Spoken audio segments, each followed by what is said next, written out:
Bien, si vous le voulez bien, mesdames et messieurs, merci de votre attention, merci de regagner vos places, de couper vos téléphones mobiles. De toute manière, ici, ils ne passent pas à ce degré de profondeur où était creusé l'amphithéâtre Pierre Lamy.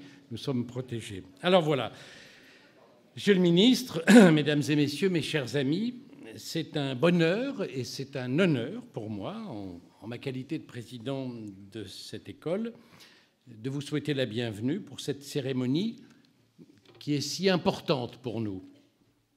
Comme vous le savez, nous célébrons deux événements le même jour, le 140e anniversaire de notre école et l'inauguration de nos nouveaux locaux. Si nous avons tenu à réunir ces deux célébrations le même jour, c'est bien sûr un peu en raison du sens légendaire de la mesure et de la sobriété qui est l'une des marques de cette école. C'est aussi un peu au regard de notre souci proverbial de l'économie. Mais c'est surtout pour illustrer notre devise, qui figurait il y a encore quelques secondes derrière moi, notre devise « Ad nova tendere sueta », s'appuyer sur la tradition pour aller vers l'avenir. Plus particulièrement ce soir, nous nous retournerons vers le passé, donc, en évoquant ce 140e anniversaire, et nous tournerons vers le futur en dévoilant ces nouveaux locaux de verre et d'acier que nous offrons aux futures générations. Notre infatigable directeur, Pierre de Panafieux, dans quelques minutes, nous dira mieux que moi comment, tout au long de son histoire, l'école, depuis sa fondation, a su régulièrement transformer ses bâtiments pour les adapter aux nécessités pédagogiques renouvelées de chaque époque, prouvant ainsi sa remarquable ductilité. Au long des décennies, l'école a toujours eu le souci de faire appel à de grands talents architecturaux, à l'origine Auburtin, hier Philippe Bossot ou Jean-Michel Villemotte, aujourd'hui Didier Maufra, celui qui signe cette toute dernière tranche que nous irons visiter ensemble. Quand les paroles se seront tues, et avant que nous nous retrouvions autour d'un buffet convivial, j'aurai l'honneur de dévoiler devant vous et pour vous la plaque scellée qui, pour les années à venir, témoignera de cet achèvement. Ce projet de nouveau bâtiment, dont le coût représente rien moins que... Je salue Bernard Kouchner, merci Monsieur le ministre, vous êtes deux maintenant, très bien. Dont le coût, je disais, le coût de ces bâtiments représente environ 1 année et demie de notre budget. Ça donne quand même une idée de l'importance que c'est pour nous. Donc ce projet a été lancé par ma prédécesseure à la présidence du conseil d'administration, notre chère Lise Grivois, que je suis heureux de saluer par la mémoire, puisqu'elle a, au dernier moment, elle n'a pas pu être avec nous. Je lui aurais dit, si elle était là, comme tu peux le voir, ma chère Lise, nous avons su mener à bien ta vision. Mieux même, nous pouvons nous enorgueillir, modestement, d'avoir mené à son terme cet important chantier, dans le strict respect des délais prévus, à 1 jour près, dans l'absolue limite du budget qui avait été voté, et 3, sans le moindre contentieux avec nos voisins ou avec des tiers. Tous ceux qui sont du bâtiment, comme on dit, apprécieront cette triple performance que je tiens à saluer en votre nom et dont je veux créditer tous les artisans. Notre conseil d'administration au premier chef, qui a su concilier tout au long de ces 5 années imagination et opiniâtreté.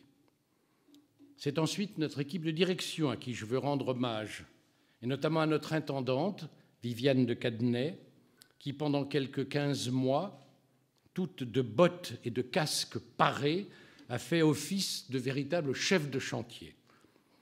Enfin, je tiens à saluer nos collaborateurs, nos enseignants notamment, mais aussi nos élèves, qui tous ont su s'accommoder des contraintes que leur causaient forcément ce chantier et ces travaux, et qui ont su, ces contraintes, les retourner pour en tirer le meilleur parti.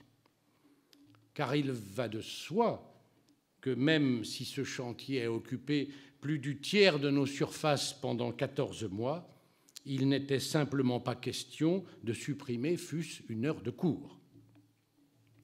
J'ajoute enfin que ces nouveaux bâtiments répondent à plusieurs des objectifs que l'école poursuivait ou poursuivra: moderniser les salles de cours du petit collège, créer cette petite section de maternelle qui nous fait défaut depuis 140 ans, aménager pour l'école primaire des salles de sciences et d'art qui soient conformes à notre tradition des humanités, ouvrir 3 nouvelles classes de lycée, seconde, première et terminale, pour accroître notre ouverture, et enfin et surtout, rendre ces locaux nouveaux ou reconstruits accessibles aux, comme on dit dans le jargon de l'administration, aux PMR, c'est-à-dire aux personnes à mobilité réduite, donc rendre ces quelques 4500 mètres carrés accessibles aux personnes ayant des difficultés à se mouvoir avant la date fatidique du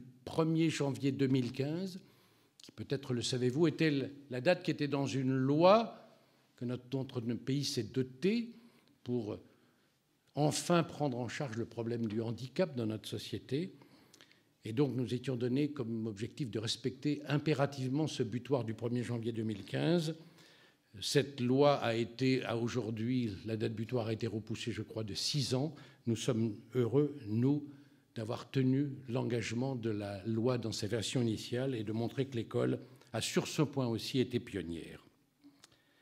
Voilà pour les bâtiments. Quant à nos 140 ans, que nous célébrons avec une certaine émotion, je me garderai d'en dire trop, car plusieurs de ceux qui vont me succéder vous en parleront avec une plus grande compétence et un plus grand brio que moi.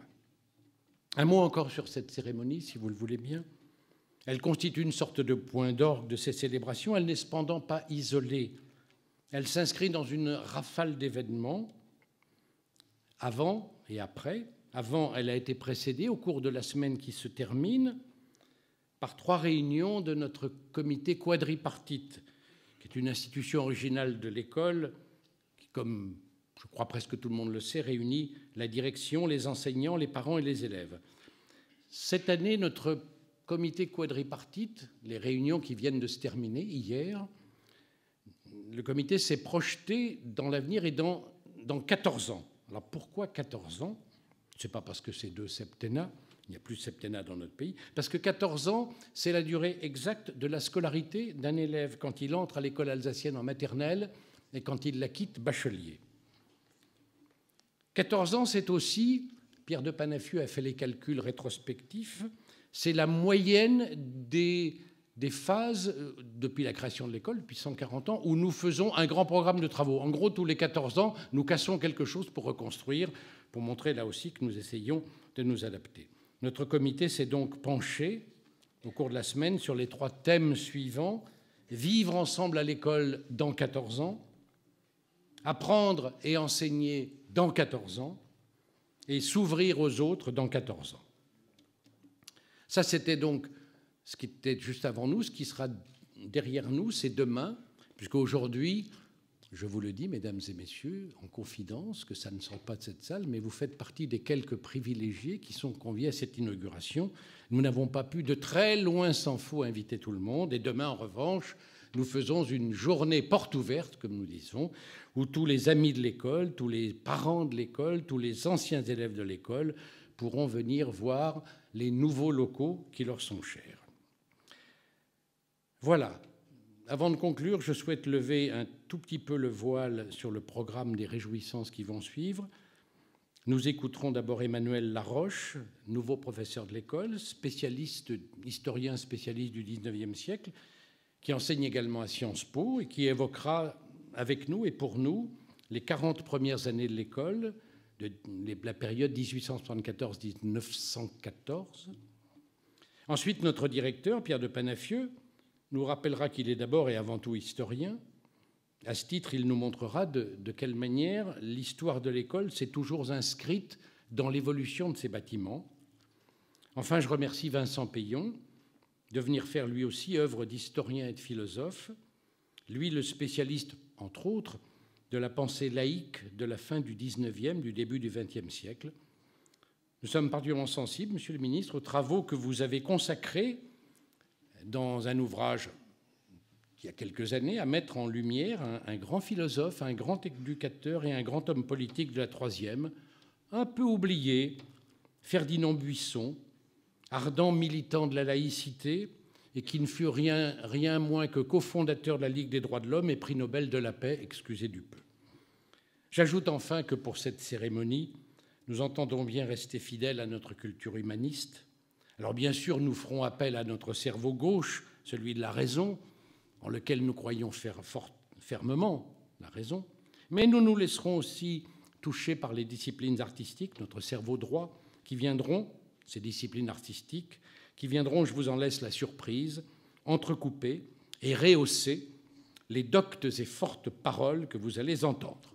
C'est donc avec émotion et plaisir que je vous souhaite bonne soirée.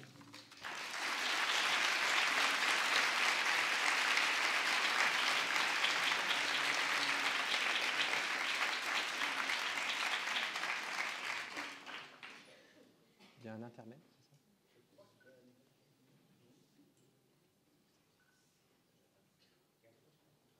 Donc j'y vais alors. Bonsoir.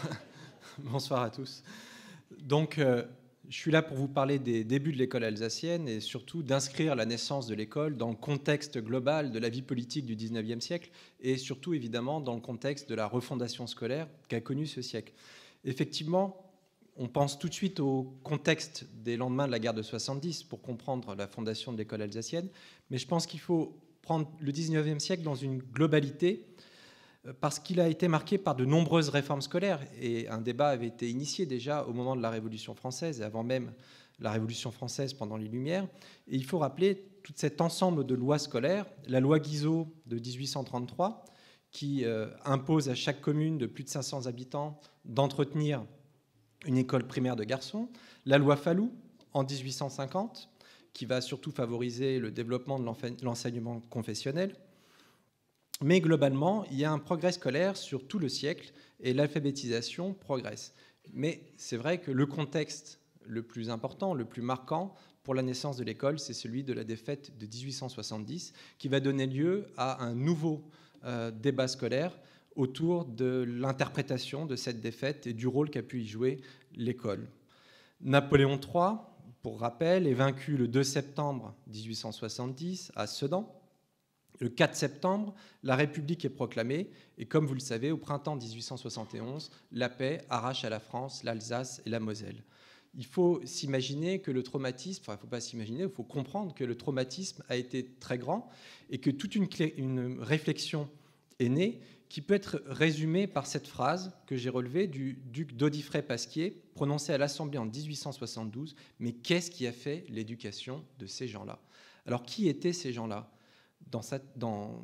Dans l'esprit du duc d'Audifray, c'était les soldats français qui, défaits par l'ennemi prussien, on a dit qu'ils ne comprenaient pas les ordres de leurs officiers parce qu'ils ne parlaient que le patois alors que les ordres leur étaient donnés en français. On a dit aussi que les paysans français refusaient de donner le pain aux armées vaincues qui refluaient et préféraient le vendre aux soldats allemands qui, eux, arrivaient. Donc il y avait tout un tas de rumeurs comme ça qui circulaient sur l'idée que la défaite est en fait une défaite morale et assez rapidement, on en est venu à ce lieu commun qui est très connu, que la victoire de Sedan a été la victoire du maître d'école allemand, du niveau scolaire des soldats allemands et du système scolaire allemand qui était beaucoup plus développé et beaucoup plus moderne que le nôtre. Ernest Renan, en 1871, dans un texte qui est devenu célèbre, une compilation d'articles en réalité, la réforme intellectuelle et morale propose même de réformer l'enseignement sur le modèle des universités allemandes. Un grand débat s'ouvre alors dans les milieux intellectuels, dans la presse, une sorte de comparaison entre les deux systèmes, et la presse notamment ne tarit pas d'éloges sur le système allemand. La revue politique et littéraire, par exemple, dans son numéro du 2 décembre 1871, estime que le système allemand forme des êtres vigoureux, attachés à la règle, possédant toutes les qualités qui peuvent servir à la nation. Ce débat se double d'un clivage, c'est que les républicains, qui sont encore très faibles au début de la République, pensent que ce qu'il faut, c'est développer l'école obligatoire, l'enseignement pour tous, alors que du côté de la droite catholique, on pense que ce qui a surtout été déterminant pour la victoire du système allemand, c'est son aspect confessionnel et la morale religieuse qui était dispensée. Donc on voit bien que tous ces débats sur la réforme scolaire étaient très clivants, justement, et qu'il va falloir attendre un certain nombre d'années avant qu'ils puissent déboucher sur les lois que vous connaissez et qui n'interviendront qu'au début des années 1880, au moment où les républicains ont réussi à asseoir leur pouvoir de façon définitive. En attendant justement ces grandes lois républicaines, un certain nombre d'initiatives privées, évidemment l'école alsacienne en est une, vont se mettre en place pour tenter, par la pratique, de proposer un nouveau modèle scolaire. Alors, en dehors de l'école alsacienne, il faut citer la fondation de l'école Monge, ou aussi, en 1870, ou aussi, bien sûr, pour l'enseignement supérieur, la fondation de l'école libre des sciences politiques par Émile Boutmy, qui était toujours dans cette même démarche d'essayer de refonder un enseignement pour surmonter la défaite et pour préparer les victoires du lendemain. On élaborait des projets de réforme scolaire qui devaient faire une âme nouvelle à la France vaincue et préparer au suffrage universel des électeurs dignes d'exercer leur redoutable mandat. Des hommes courageux se mettaient à l'œuvre. Cette citation est de Gabriel Monod, l'un des fondateurs de l'école alsacienne. Donc l'école alsacienne, fondée en 1874, participe à la mise en place d'une pratique de la réforme et ce qu'on pourrait appeler la mise en place d'une école libérale, d'une éducation nouvelle. Et évidemment, ça peut apparaître comme une démarche assez singulière, puisque c'est un projet singulier, la fondation d'une école. En réalité, ce que j'essaierai de montrer, c'est que dans ces années 1870, ce projet singulier, finalement, a largement contribué au débat scolaire dans son ensemble, voire l'a influencé, et n'est pas du tout à côté du débat scolaire, mais au contraire au cœur du débat scolaire. Le projet de l'école alsacienne, il est concrétisé par le manifeste de 1872 qui est intitulé « Projet de fondation d'un collège libre pour l'enseignement secondaire dans la banlieue de Paris ou aux environs ». 12 personnalités alsaciennes l'ont signé. On trouve parmi eux des hommes d'affaires, des hommes de science, voire des hommes d'église. Et ce manifeste, d'emblée, critique les méthodes de l'enseignement français et conscient que l'université de l'époque est une lourde structure qui aura du mal à mettre en place une réforme globale du système, propose une voie nouvelle qui est justement la réforme de la pédagogie qui doit déboucher sur une réforme du système scolaire français. En réalité, ces signataires se placent dans la lignée de l'humanisme de l'Alsacien Jean Sturm, le fondateur du gymnase de Strasbourg au XVIe siècle, au sein duquel, d'ailleurs, plusieurs des fondateurs sont passés. Et c'est en quelque sorte autour de ce projet humaniste, de cette tradition humaniste, qu'ils veulent fonder un nouvel enseignement dans l'école alsacienne.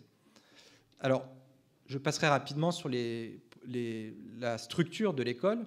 La direction de l'école est confiée à Frédéric Rieder, qui vient d'Alsace, que les fondateurs font venir d'Alsace. Il avait un poste à Strasbourg, il le quitte pour venir à Paris. Et l'école est confiée à Browning, qui devient donc le directeur chargé des classes élémentaires. Parce qu'évidemment, avant même de créer l'école alsacienne en tant que telle, un premier essai, en quelque sorte, est tenté avec la fondation, vous avez peut-être vu la diapositive passer, la fondation d'une classe au 36 rue des Écoles. Puis ensuite, en 1872, en 1874, on passe aux locaux qui vont être vraiment, qui marquent le début de l'école alsacienne.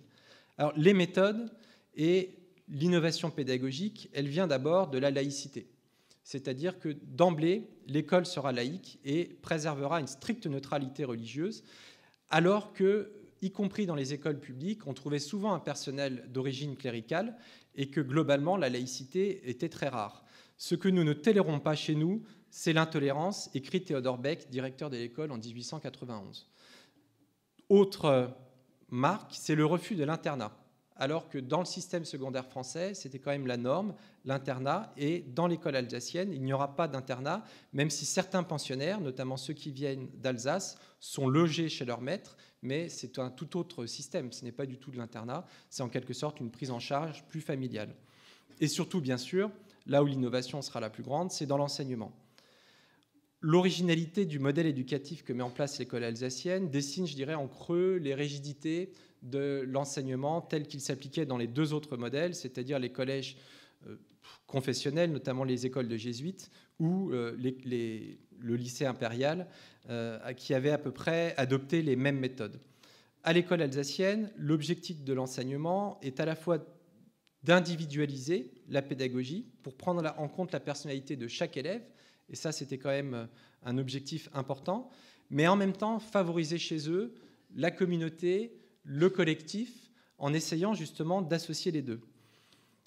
Pierre de Coubertin, dans une phrase qu'il a écrite sur le livre d'or du 25e anniversaire de l'école, résume assez bien cette espèce de double exigence d'individualiser l'éducation tout en renforçant l'esprit collectif. Il écrit « Plus l'esprit de corps anime l'école, plus l'individualité se manifeste dans la vie. Plus le collégien est lié à ses camarades, plus l'homme fait est indépendant de ses semblables. » On avait donc, dès le départ, l'idée de méthodes qui visaient avant tout à favoriser l'épanouissement des élèves et à préférer l'apprentissage de leur responsabilité à celui de l'obéissance contrainte, qui était quand même la norme dans le système scolaire français. Les récompenses et les punitions sont proscrites.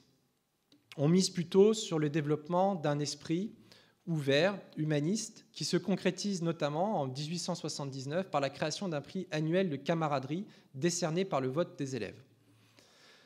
L'association des anciens élèves, d'ailleurs, est créée dès 1882. Donc il y a tout de suite cette idée de renforcer l'esprit de collectivité.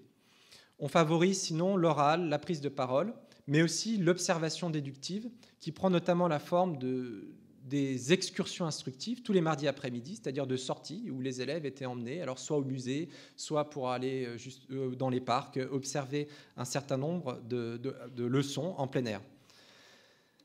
Autre innovation aussi, c'est le fait que les parents sont invités à venir assister, notamment le samedi, aux examens publics que l'école organise pour qu'ils puissent eux-mêmes juger des méthodes qui sont employées.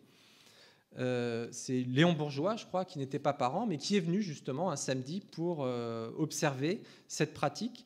Et c'est vrai que les parents, du coup, pouvaient en même temps savoir ce qui se faisait et apprécier les méthodes qui étaient employées. Autre innovation, c'est dans le contenu des enseignements, en dehors des méthodes, qui est modernisé. L'apprentissage des langues anciennes, par exemple, est repoussé plus tard dans la scolarité élémentaire. Il était enseigné dans le système public dès la 7e, et là, il passe cet enseignement ne commence que dans la 10e, au profit du français, pour renforcer l'apprentissage du français, mais aussi d'une langue étrangère, c'est-à-dire l'allemand, qui était à la fois évidemment proche de l'alsacien, mais en même temps la langue de l'ennemi, puisqu'il ne faut pas oublier qu'on a affaire aussi à des patriotes qui sont considérablement traumatisés par le passage de l'Alsace sous le giron allemand.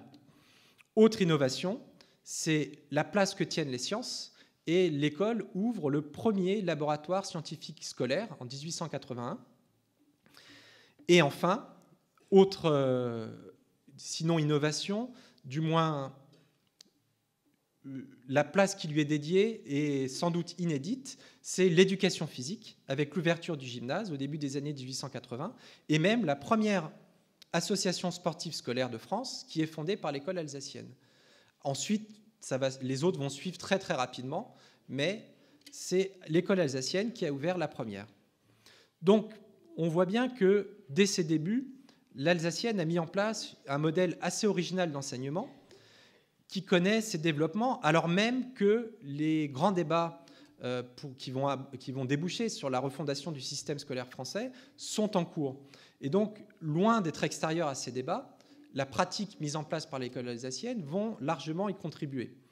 Et c'est résumé par une phrase dont je reparlerai plus tard, qui a été prononcée par Paul Bert pour qualifier l'action de l'école.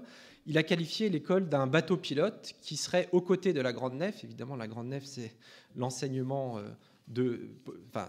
géré par l'université, et qui lui a donné en quelque sorte quelques pistes à suivre. Et effectivement, l'attention qui est portée sur l'école s'explique aussi par le fait que, déjà, parmi les membres fondateurs, il y a des qui étaient très importantes, comme Gabriel Monod, mais assez rapidement, l'école est observée et fait appel à des personnalités qui contribuent justement à ce débat scolaire. On peut par exemple parler de la commission des programmes qui est créée par l'école, qui comptait notamment dans son sein Michel Bréal ou Fustel de Coulanges. Beaucoup de républicains vont observer ce qui se passe à l'école, d'autant que dans les années 1870, leurs réformes butent sur, évidemment, la place très importante qui est dévolue encore à la droite, à l'Assemblée, à la droite catholique, jusqu'au moins aux années 1877, qui fait que les projets de loi scolaire, dans un premier temps, butent sur le fait que les républicains sont loin d'être majoritaires à la Chambre. Les choses changent à partir de 1879, et William Waddington, qui devient ministre des Affaires étrangères et président du Conseil, nomme Jules Ferry comme ministre de l'Instruction publique. William Waddington, qui était un des actionnaires de l'école, un des premiers actionnaires de l'école. Et à cette occasion, Jules Ferry va venir visiter l'école, sans doute sous les conseils de Waddington, en 1879. Il va observer ce qui s'y passe. Et plusieurs autres républicains, j'ai cité le cas de Léon Bourgeois, vont venir observer ce qui se passe à l'école. L'autre, il faut le dire aussi, l'école Monge aussi, qui était un petit peu dans le même état d'esprit que l'école, est aussi fait l'objet de beaucoup d'attention de la part du personnel républicain. Devenus majoritaires, les républicains vont engager les grandes réformes scolaires. Alors pour l'enseignement primaire, évidemment, ce sont les lois de Ferry de 1881 et 1882, l'école gratuite, laïque et obligatoire. Mais pour l'enseignement secondaire, il y aura toute une refonte des programmes. Et j'en parlerai tout à l'heure, mais l'école a pu donner quelques pistes qui expliquent certaines réformes qui ont été faites dans ces programmes. Ce qui fait que Paul Bert, lorsqu'il inaugure les nouveaux bâtiments de l'école déjà, en 1881, va comparer l'école, comme je vous le disais, à une sorte de bateau pilote qui peut manœuvrer avec efficacité, avec agilité, parmi les hauts fonds, parmi les récifs des méthodes nouvelles, là c'est lui que je cite, et ces bateaux légers, finalement, la grande nef de l'éducation nationale en a besoin parce qu'elle est beaucoup plus difficile à manœuvrer et qu'il y a certaines innovations qu'elle ne peut pas mettre en place et que, justement, ces écoles innovantes, libres, peuvent effectivement mettre en place des innovations, les tester, quitte à ce qu'ensuite l'université les adopte. Au final, on peut considérer que dans ces premières années, 1870, l'école a contribué finalement au débat scolaire et notamment, elle a démontré l'utilité qu'il y avait à maintenir une école libre aux côtés de l'enseignement public. Et la droite, notamment, avait beaucoup de craintes que les réformes scolaires débouchent sur le monopole, c'est-à-dire le monopole de l'enseignement secondaire qui serait accaparé par l'État et qui supprimerait l'enseignement privé, confessionnel ou qu'il ne le soit pas. Et c'est souvent en prenant le modèle de l'école alsacienne que Jules Ferry, notamment, va rassurer à la Chambre la droite en expliquant que, justement, l'école alsacienne ou d'autres écoles, ici toujours que des écoles laïques, ont montré justement une voie et ont montré leur utilité qui fait qu'il est hors de question pour les républicains d'établir un monopole et de priver l'enseignement de ces écoles pilotes. Je citerai notamment une phrase qu'il a prononcée à la Chambre des députés le 30 juin 1879, justement pour répondre aux craintes de la droite qui le soupçonnait de vouloir rétablir le monopole de l'État sur l'enseignement scolaire, de l'enseignement secondaire. Voilà ce qu'il dit. Arrivons à d'autres méthodes. Profitons des expériences qui se font autour de nous. Autour de nous, en fait, c'est l'Alsacienne et l'école Monge. Et quand je parle de ces expériences, est-ce que vous ne voyez pas là, justement, la raison qui fait qu'un ministre de l'Instruction publique, soucieux de sa charge et comprenant la grandeur de sa tâche, ne peut avoir la pensée de rétablir le monopole? Car ces expériences se font autour de nous, dans certains établissements laïques, dont le nom est sur toutes les lèvres, mais il ne le prononce pas, et la liberté de l'enseignement peut seule permettre de les faire. La liberté seule peut expérimenter les nouvelles méthodes.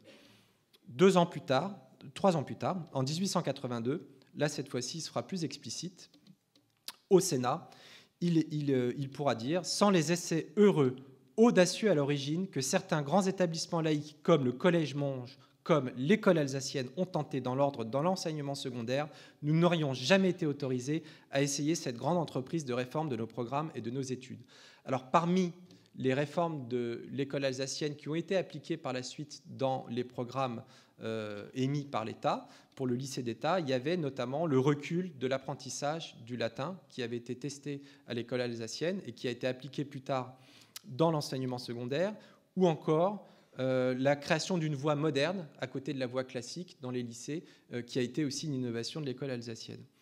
En somme, l'école alsacienne, dans ses premières années, a en quelque sorte montré son utilité, son efficacité, et finalement, elle a participé au débat scolaire d'une façon un petit peu pionnière, ce qui fait qu'il y avait évidemment une certaine bienveillance du pouvoir républicain, de l'État, vis-à-vis de l'école, et cette bienveillance a pu être utile à certains moments, puisque malgré tout l'intérêt qui était porté à l'école et qui était grand, ces premières années n'ont pas été si faciles que ça, et l'école a même pu être menacée à un moment donné de ne pas pouvoir survivre à ces premières années. Elle est créée donc le 25 novembre 1874 sous la forme d'une société anonyme domiciliée 3 rue Vavin avec un capital de 84 000 francs. Assez rapidement, les effectifs augmentent, ce qui va conduire l'école à agrandir ses bâtiments. Et notamment, la décision prioritaire, la décision majeure, c'est, alors qu'avant les locaux étaient loués, c'est d'acheter des locaux. En 1879, c'est le terrain du 109 rue Notre-Dame-des-Champs qui va accueillir les nouveaux bâtiments construits par l'architecte Auburtin. Alors, je passerai sur les aspects architecturaux de l'agrandissement de l'école, puisque ça va être abordé par la suite. Mais évidemment, c'était aussi une autre innovation, c'est qu'il y avait toujours l'idée d'adapter les projets architecturaux de l'école à la pédagogie de l'école. Et on voit, dans un premier temps, les effectifs de l'école se consolider année après année, arriver presque aux 300 élèves, qui étaient en quelque sorte le seuil à partir duquel l'école se sentait bien financièrement. Évidemment, l'objectif, c'est d'essayer de le dépasser. Mais dans les années 1880, on voit que ce seuil n'arrive pas à être franchi, voire même les effectifs diminuent. Ce qui est lié en grande partie à la concurrence dans le quartier, c'est-à-dire l'arrivée de nouveaux établissements, notamment le lycée Montaigne, qui était le petit lycée de Louis le Grand. Et l'année où a été inauguré le lycée Montaigne, les effectifs de l'école, d'un seul coup, ont chuté de plusieurs dizaines d'élèves. Donc il y a eu quand même un certain nombre d'années, dans les années 1880 et au début des années 1890, une période assez difficile où le nombre d'élèves a arrêté d'augmenter. Et l'école Monge, d'ailleurs, dans la même période, n'a pas survécu, puisqu'elle finit par être rachetée par l'État, et aujourd'hui, c'est le lycée Carnot.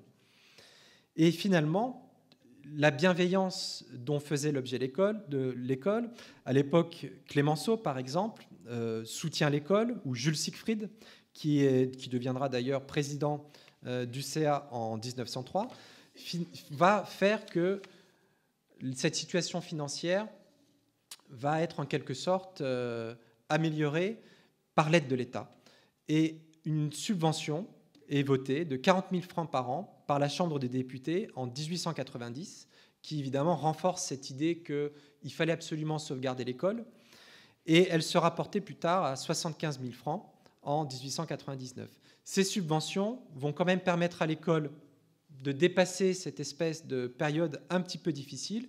Et je ne sais pas si on voit le graphique derrière moi, parce que je ne vois pas derrière, mais quand on regarde le graphique des effectifs de l'école, on voit qu'à partir des années 1900, ils augmentent à nouveau.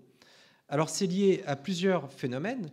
La création d'un jardin d'enfants, qui est encore une autre innovation de l'école, l'introduction de la mixité, qui est encore une autre innovation de l'école, première classe mixte qui ouvre en 1907, si je me souviens bien, puis ensuite l'expérience sera élargie, et aussi, à cette époque-là, déjà, les résultats du bac, qui sont de plus en plus intéressants pour les familles, et on atteint même en une année, en 1908, 87% de reçus, ce qui évidemment ne serait pas un score excellent aujourd'hui, mais qui à l'époque était un score très important, un résultat très important, d'autant que la moyenne se situait souvent autour de 60%, voire moins. Donc on peut dire qu'à la veille de 14, le spectre, on va dire, de la disparition s'est éloigné, l'école a réussi à se consolider, et d'ailleurs, dès 1912, elle s'agrandit encore avec l'acquisition du 107 bis rue Notre-Dame-des-Champs. Alors pour conclure, si on doit réfléchir à ces premières années de l'école, on peut considérer qu'effectivement, la fondation de l'école s'inscrit dans un contexte global de réflexion qui parcourt tout le 19e sur le système scolaire français, mais qui évidemment est relancé avec des accents très particuliers au lendemain du désastre de 1871. Et même si la voie tracée par l'école est assez singulière, et aujourd'hui encore, je pense que l'école a une place particulière dans le système scolaire français, l'école alsacienne n'est pas du tout à l'écart du système éducatif et des débats qui agitent les hommes politiques de l'époque et qui vont contribuer à rénover le système scolaire français, mais elle est au contraire une force de proposition qui a pu contribuer à l'amélioration du système scolaire. Finalement, les lois républicaines de la fin du siècle, qui établissent une coexistence entre deux systèmes, finalement, l'école publique, mais aussi l'école privée, qui n'a jamais été menacée, et les lois Ferry, notamment, sont des lois très équilibrées, qui ne mettent pas fin du tout à l'enseignement privé. Pendant cette période-là, on a eu tendance à parler, surtout après, à vrai dire, dans l'entre-deux-guerres, de guerre scolaire entre ces deux systèmes qui, à partir de l'entre-deux-guerres, mais même avant, auraient été deux systèmes parallèles. Bon, les histoires sont connues, hein, entre la laïque et la catholique. Et en fait, finalement, l'expérience de l'école alsacienne montre un tout autre type de relation entre cette école privée et l'école publique, mais plutôt une complémentarité, une collaboration, et on est loin de la guerre scolaire, mais plutôt une relation d'émulation et de complémentarité entre les deux systèmes. Voilà.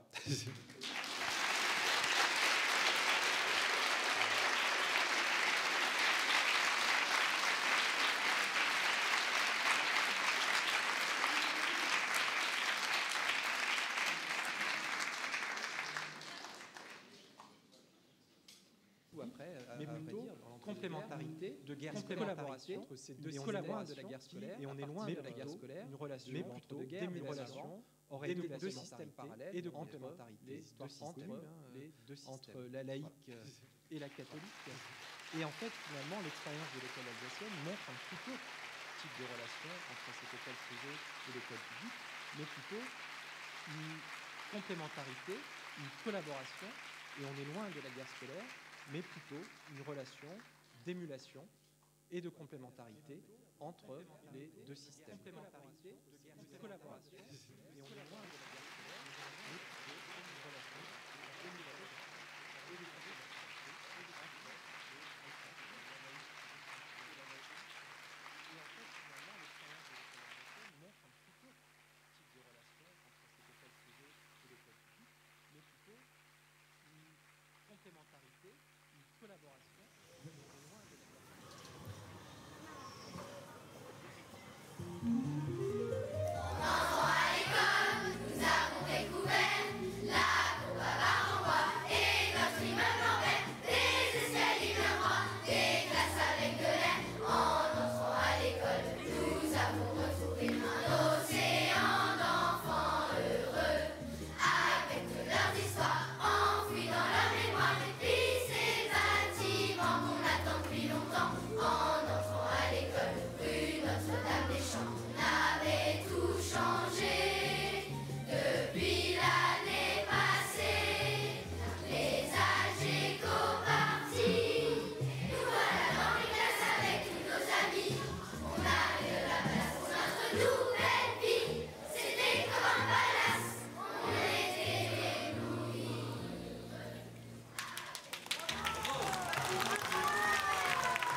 Non, maintenant on entend.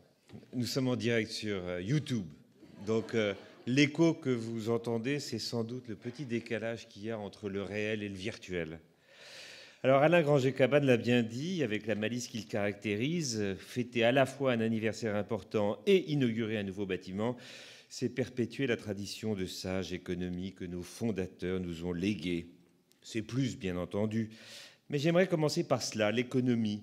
Vous savez, « the economics, stupid », selon la savoureuse phrase pense-bête que le conseiller de Clinton, James Carville, avait placée dans le bureau du candidat à la Maison-Blanche.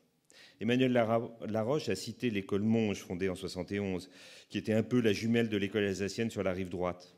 Elle aussi, vous l'avez entendu, a été couvée par ces républicains réformateurs et laïcs dont Vincent Payon va vous parler très vite. D'ailleurs, écoutons Fernand Buisson, l'un d'entre eux. En 1877, l'école Monge, primitivement installée rue Chaptal, fut transférée au boulevard Malesherbes, dans un bâtiment grandiose, spécialement construit pour elle selon toutes les règles de l'hygiène scolaire moderne. Mais après plus de 20 ans d'une existence prospère, le moment vint où l'école Monge eut à lutter avec les difficultés financières. La société qui avait fondé l'établissement se décida à le vendre à l'État et celui-ci installa en 1894 dans l'immeuble du boulevard Malesherbes un lycée qui reçut le nom de lycée Carnot. Un établissement grandiose, donc, peut tuer un projet pédagogique. Et l'inverse est vrai. Un grand projet pédagogique est toujours soutenu par une architecture. J'ai la chance d'avoir passé une partie de ma scolarité et une grande partie de ma vie professionnelle dans ces murs. Je les connais assez bien. Et aux côtés de René Fuchs, que j'ai le plaisir de saluer, il est là, j'ai participé au précédent projet, celui conçu par Jean-Michel Villemotte. Et bien entendu, celui que nous inaugurons ce soir ne m'est pas totalement étranger.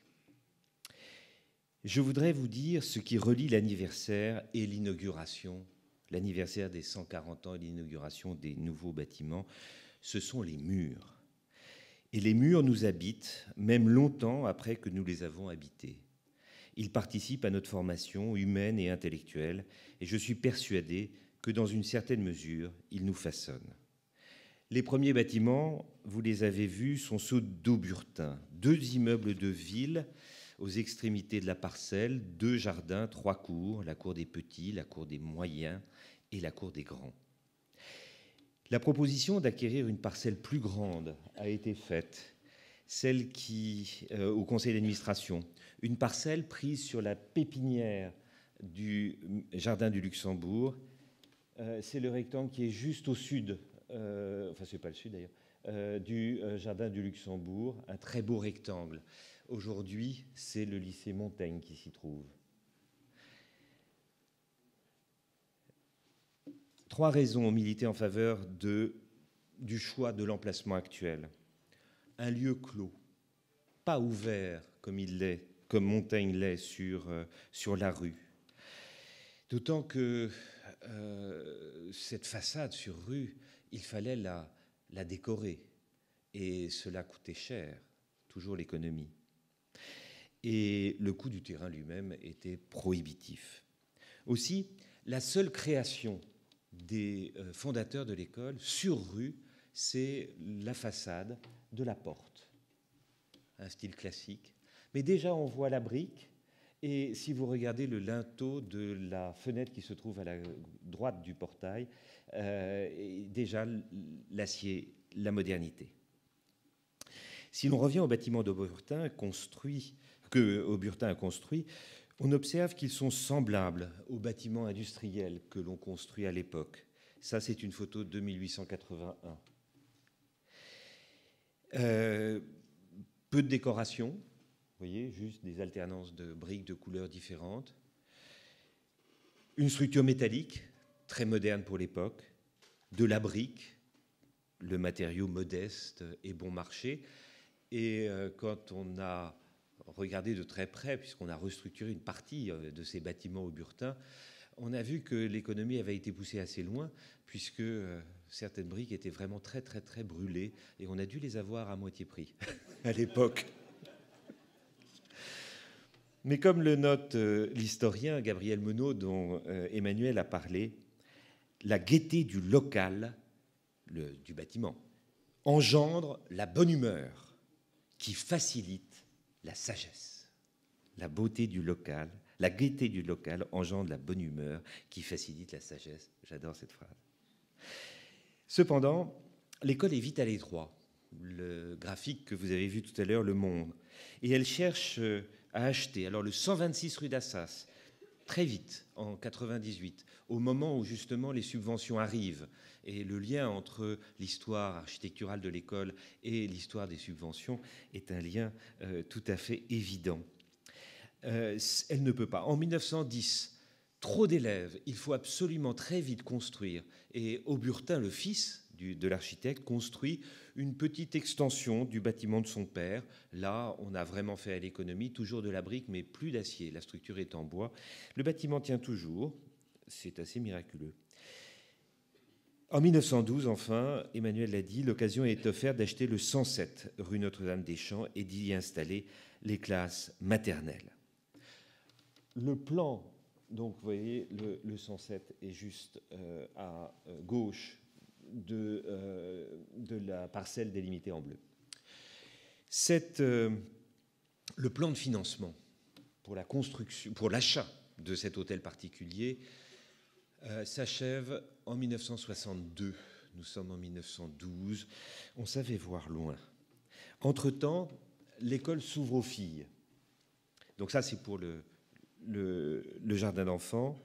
La concurrence est rude. En 1909, le Collège Sévigné a ouvert un jardin d'enfants. Et donc, il s'agit de répondre à, même si entre le Collège Sévigné et l'école alsacienne, nous partageons beaucoup de fondateurs. L'école alsacienne a été fondée en 1882, notamment pour accueillir les filles, dont les garçons, enfin les filles, alors que les garçons sont accueillis à l'école alsacienne. Mais en 1905, tout change, c'est la mixité. L'introduction, comme on l'appelle à l'époque, de la coéducation. Elle est débattue au conseil d'administration pendant, ça doit faire un quart de page du compte-rendu du conseil d'administration. Tout part du constat que les familles aimeraient que tous leurs enfants, filles et garçons, soient scolarisés dans le même établissement, et donc qu'elles cessent d'être à Sévigné. Le conseil estime que les filles introduiraient une bénéfique émulation dans les classes. Elle permettrait ainsi d'augmenter les effectifs, d'où le graphique que l'on vous a montré à partir de 1905. Ça monte, d'augmenter les effectifs et donc les ressources de l'école en améliorant les résultats. Des considérations bien matérielles, sans doute. Toujours l'économie. Mais les décisions du Conseil, présidées par Jules Siegfried, dont on a parlé, sont sans aucun doute influencées en sous-main par Julie Siegfried, l'épouse du président, qui est une féministe tout à fait remarquable. Et Jules Siegfried a fait voter au Parlement, quand il était député, le vote des femmes. Et c'est le Sénat qui l'a bloqué. Mais Jules et Julie Siegfried ont été des personnes extrêmement importantes pour l'histoire du pays et bien sûr pour l'histoire de l'école. Viennent ensuite les épreuves des guerres mondiales. Et l'école les traverse en proie à des difficultés de tous ordres, des difficultés matérielles, des difficultés liées à la mobilisation des professeurs, le départ des familles. Quand on regarde le cahier d'inscription entre 1939 et 1940, il n'y a pas une page où il n'y ait 10, 15 ratures de déménagement, de départ, d'arrivée de nouvelles familles. Mobilisation donc des professeurs, départ, mort dans les conditions toujours terribles de ceux que l'école a formés pour, espérait-on, un avenir meilleur. Bien sûr, je passe sur les pénuries. Avec l'aide de l'Association des anciens élèves, nous avons voulu rendre hommage aux anciens élèves qui ont péri pendant ces conflits. Et nous avons réédité le roman de l'un d'entre eux, L'appel du sol, Adrien Bertrand, qui a été élève à l'école entre 1898 et 1902, qui est passé devant la carte de France en relief que vous avez peut-être en mémoire et que nous verrons tout de suite après la cérémonie, qui s'appelle « Le sol français », l'appel du sol. Ce livre a obtenu le prix Goncourt en 1914, comme la jaquette assez modeste et discrète qui part à la couverture le dit. Et Laurent Godet, lui-même prix Goncourt, lui-même ancien élève, et dont le premier roman, Cri, parle justement de la Première Guerre mondiale, a accepté, et je l'en remercie, de préfacer cette réédition.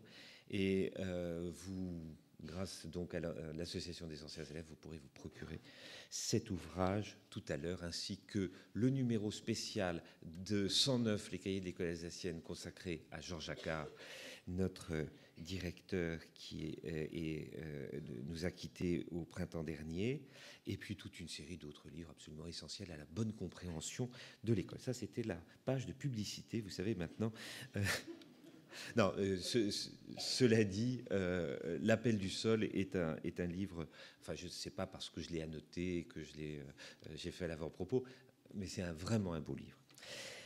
En 1945, Georges Accard, que j'évoquais, jeune professeur de lettres, est engagé à l'école.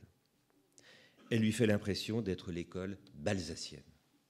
L'école, tant les locaux sont décrépits. Il en prend la direction en 1953 et dès l'année suivante, il fait construire une aile perpendiculaire au bâtiment du 109 rue Notre-Dame-des-Champs. Et c'est le bâtiment que vous voyez aussi qui est assez caractéristique, vous voyez, des années 50. Et qui montre l'urgence de construire, la nécessité de locaux, et c'est le début d'une aventure considérable, car sous sa conduite, l'école accroît sa superficie de 60%, notamment par le rachat de la propriété du 107 rue Notre-Dame-des-Champs, celle qui jouxte la propriété achetée en 1907. Le Conseil avait hésité, cette propriété était aussi à vendre en 1912, c'était beaucoup trop cher. Et donc, en 68 et surtout à partir de 71-72, les élèves peuvent prendre possession de cette partie de l'école qui aujourd'hui est encore une partie occupée par des jardins. Et les constructions se multiplient. Le bâtiment Berger en 82 que vous voyez à droite sur la photo, et ainsi que le rehaussement de la cour qui est exactement l'emprise du jardin de l'hôtel particulier acheté en 1912, mais qui a été surélevé pour accueillir la demi-pension, qui s'appelle aujourd'hui la salle Germaine Taillefer. Le doublement du pont des Soupirs, qui relie deux bâtiments au Burtin en 1986. Lorsqu'en 1986, il prend sa retraite, il inaugure le bâtiment construit par Philippe Bossot au 128 rue d'Assas. Ce bâtiment, que vous connaissez, est construit pour répondre à trois impératifs. D'une part, faire face à l'augmentation des effectifs, encore. D'autre part, la vétusté des bâtiments anciens, notamment le bâtiment historique du 128 rue d'Assas qui donnait sur rue, et puis l'évolution de la pédagogie. Désormais, la salle de classe, qui était considérée comme pratiquement le seul lieu où on pouvait apprendre, eh bien, il fallait se doter d'un circuit fermé de télévision, il fallait se doter d'un centre de documentation et d'information, non plus une simple bibliothèque, mais un lieu où les élèves pouvaient apprendre par eux-mêmes. Entre 1988 et 2000, le conseil d'administration et René Fuchs confie à Jean-Michel Villemotte la charge d'un important projet immobilier. Alors, ce n'est pas une mauvaise photo, c'est le dessin d'architecte. Un important projet immobilier qui concerne les bâtiments 1 et 4. Le motif initial de ce projet était la rénovation des salles de sciences. Elles étaient réparties un peu dans des bâtiments disparates auparavant, et c'est le moment où l'État, dans le cadre de la décentralisation, avait confié aux régions la rénovation des lycées. Et nous ne voulions pas, enfin René Fuchs ne voulait pas que l'école soit distancée par des bâtiments rénovés ou nouveaux. Et donc il fallait absolument régler cette question. Et très vite, d'autres objectifs se sont greffés et ceux qui donc étaient liés aussi aux besoins pédagogiques de l'école. Le projet Villemot dote l'école d'un nombre restreint de salles nouvelles, mais lui offre nombre d'équipements indispensables au développement. La création d'un nouveau CDI très vaste que vous voyez présent, enfin qui occupe pratiquement la moitié de l'extension autour du pavillon Besson, des salles de dessin et de musique, un gymnase supplémentaire, la salle de théâtre dans laquelle nous sommes, et bien entendu le regroupement dans la même salle de toutes les disciplines scientifiques. Ainsi, à l'école, les espaces se spécialisent. Et une fois encore, l'inspiration initiale, elle est à chercher dans l'œuvre d'Auburtin, puisque déjà des laboratoires, déjà des salles de sport, on conçoit que l'école n'est pas simplement la juxtaposition de cellules, les salles de classe, où on doit à la fois instruire et éduquer, mais c'est l'établissement lui-même qui devient un lieu d'éducation.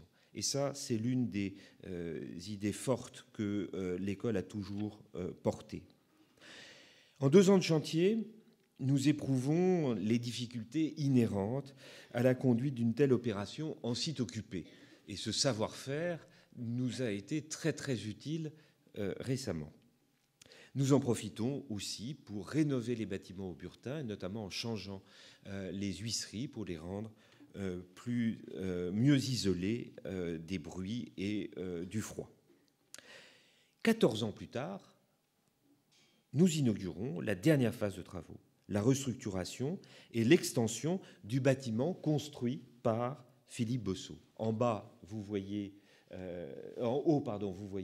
l'emplacement des bâtiments auburtins en rouge, et au fond, le bâtiment 8 construit par Philippe Bossot, et l'extension et la restructuration réalisée par Didier Maufras. Ça, c'était avant le chantier, c'était l'une des images du projet. Sur la recommandation de Philippe Bossot, le Conseil confie cette tâche difficile à Didier Maufras. L'objectif central est de rendre l'école accueillante aux personnes en situation de handicap. Alain vous l'a rappelé, la loi l'impose dans un délai qui, au moment où nous lançons ce projet, nous paraît court, c'est 2015, et nous faisons tout pour mettre en œuvre les travaux pour tenir ce délai. Le cahier des charges est assez simple. D'abord l'accessibilité, bien sûr, des classes de plus pour accueillir une petite section de maternelle, et nous n'avons pas obtenu les moyens pour l'ouvrir, et une nouvelle classe de lycée, ça nous l'avons obtenu, et un réfectoire que vous verrez pour les maternelles. Le projet réalisé restaure en fait l'axe que Auburtin avait tracé et qui permet de traverser toute l'école. Il unifie les différents niveaux des rez-de-chaussée entre le jardin, la cour et le bâtiment 8. Et enfin, il offre une ligne de continuité entre le bâtiment Auburtin que vous voyez, à droite, le bâtiment de Didier Maufras et le bâtiment de Philippe Bossot. Vous voyez une très belle continuité qui a aussi son importance sur le plan de la sécurité, puisque désormais, toutes les salles Auburtin sont accessibles par les pompiers à partir de la rue dès le premier étage. Donc il y a eu aussi une amélioration de la sécurité. Mais dans le bâtiment, comme chacun sait, tout est art d'exécution. Déménagement, installation dans des bâtiments provisoires, les fameux algécos. Ce n'étaient pas des algécos. Les élèves, quand ils ont changé, avaient besoin de ça pour la rime, parce que le vrai nom de ces bâtiments, c'est Cugnot.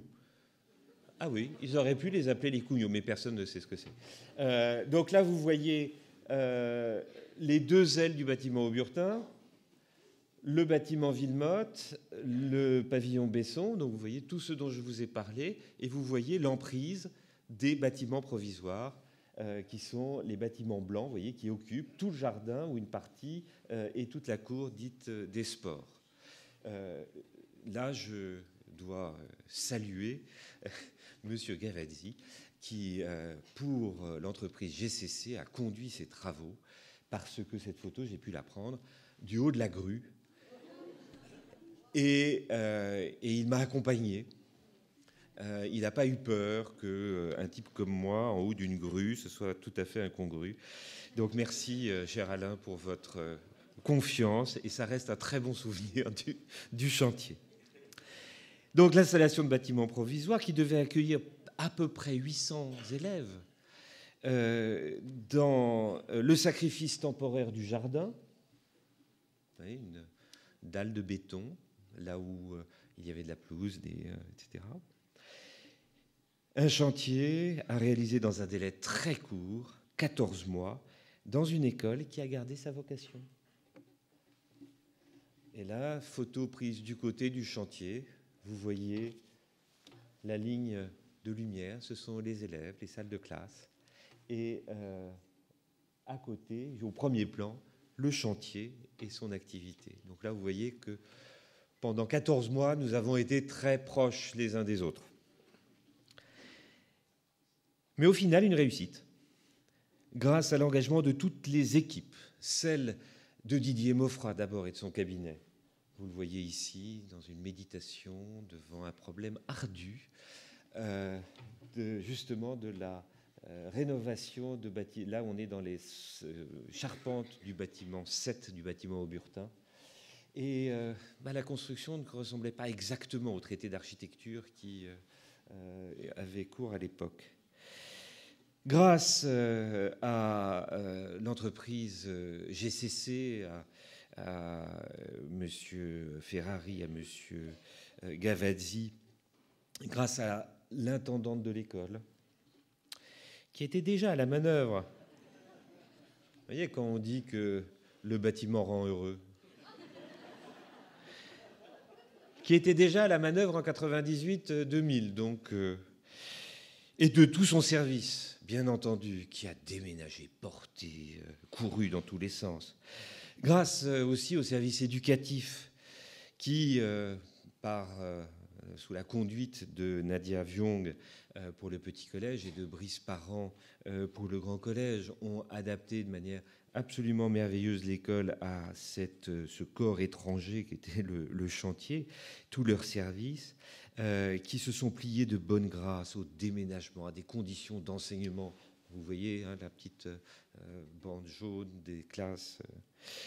Bien sûr aux professeurs qui ont suivi le mouvement sans une protestation, sans jamais dire que vraiment on en fait trop et qu'on nuit à leurs conditions de travail de manière insensée.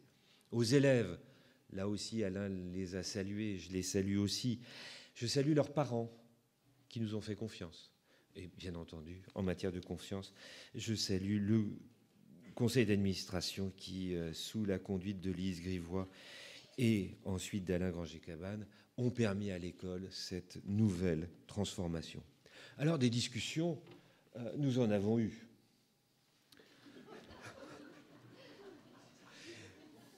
Là, vous voyez la conviction du constructeur, le doute de l'architecte, mais ils ont fini par s'entendre. Et l'envie d'aboutir et la bonne humeur ne nous ont jamais quittés. Là, notre AMO, Monsieur Maquis, qui, pour le service de l'intendance, a coordonné beaucoup de choses, et toujours Viviane Morin. Bon, elle n'a pas ri tout le temps comme ça, hein. J'ai un peu embelli les choses, mais c'était quand même pris sur le vif, hein. On ne pourra pas dire qu'elle a pleuré tout le temps. Voilà, le résultat est là. Et pour conclure, je rendrai la parole à Ferdinand Buisson dans son dictionnaire pédagogique. En résumé, petite ou grande, urbaine ou rurale, l'école doit être simple et modeste toujours, mais toujours aussi attrayante pour les enfants et propre à éveiller chez tous, au premier aspect, l'idée d'un édifice consacré à l'éducation de la jeunesse, c'est-à-dire à un des plus importants services d'utilité publique. Avant de donner la parole à Vincent Peillon, j'ai été un peu long.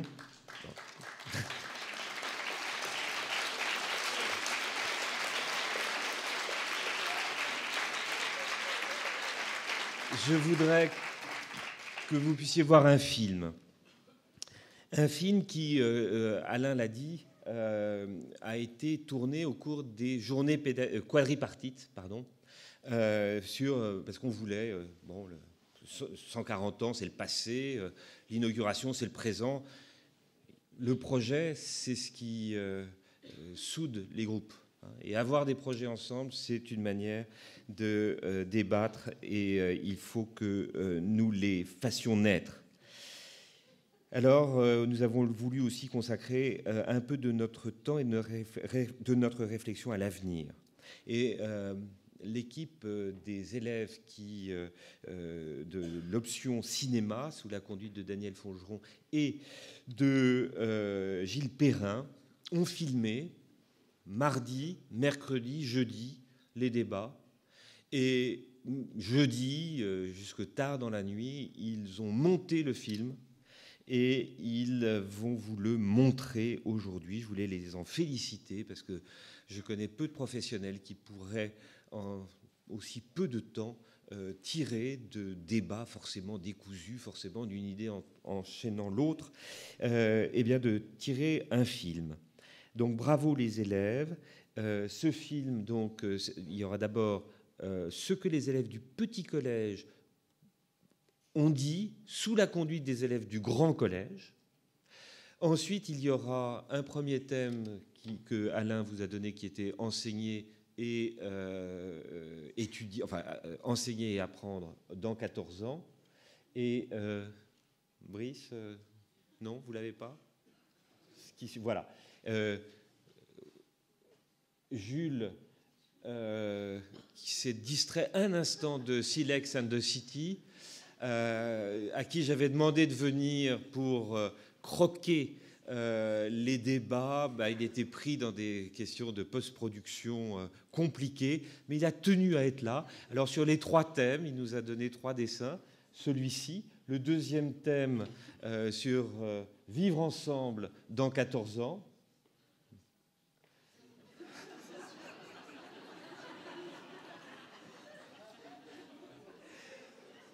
Et l'ouverture de l'école dans 14 ans, il n'y a que lui pour réussir à nous faire rire d'une actualité aussi tragique. Voilà, donc place au film. Je rappelle que Jules, donc le créateur de Silex and the City, est un ancien élève de l'école. Et 109, les cahiers de l'école alsacienne, ont publié des dessins de Jules quand il était petit. Entre-temps, il a eu Normal Sup, l'agrégation d'histoire, etc. Il n'y a que lui pour réussir à nous faire rire d'une actualité aussi tragique.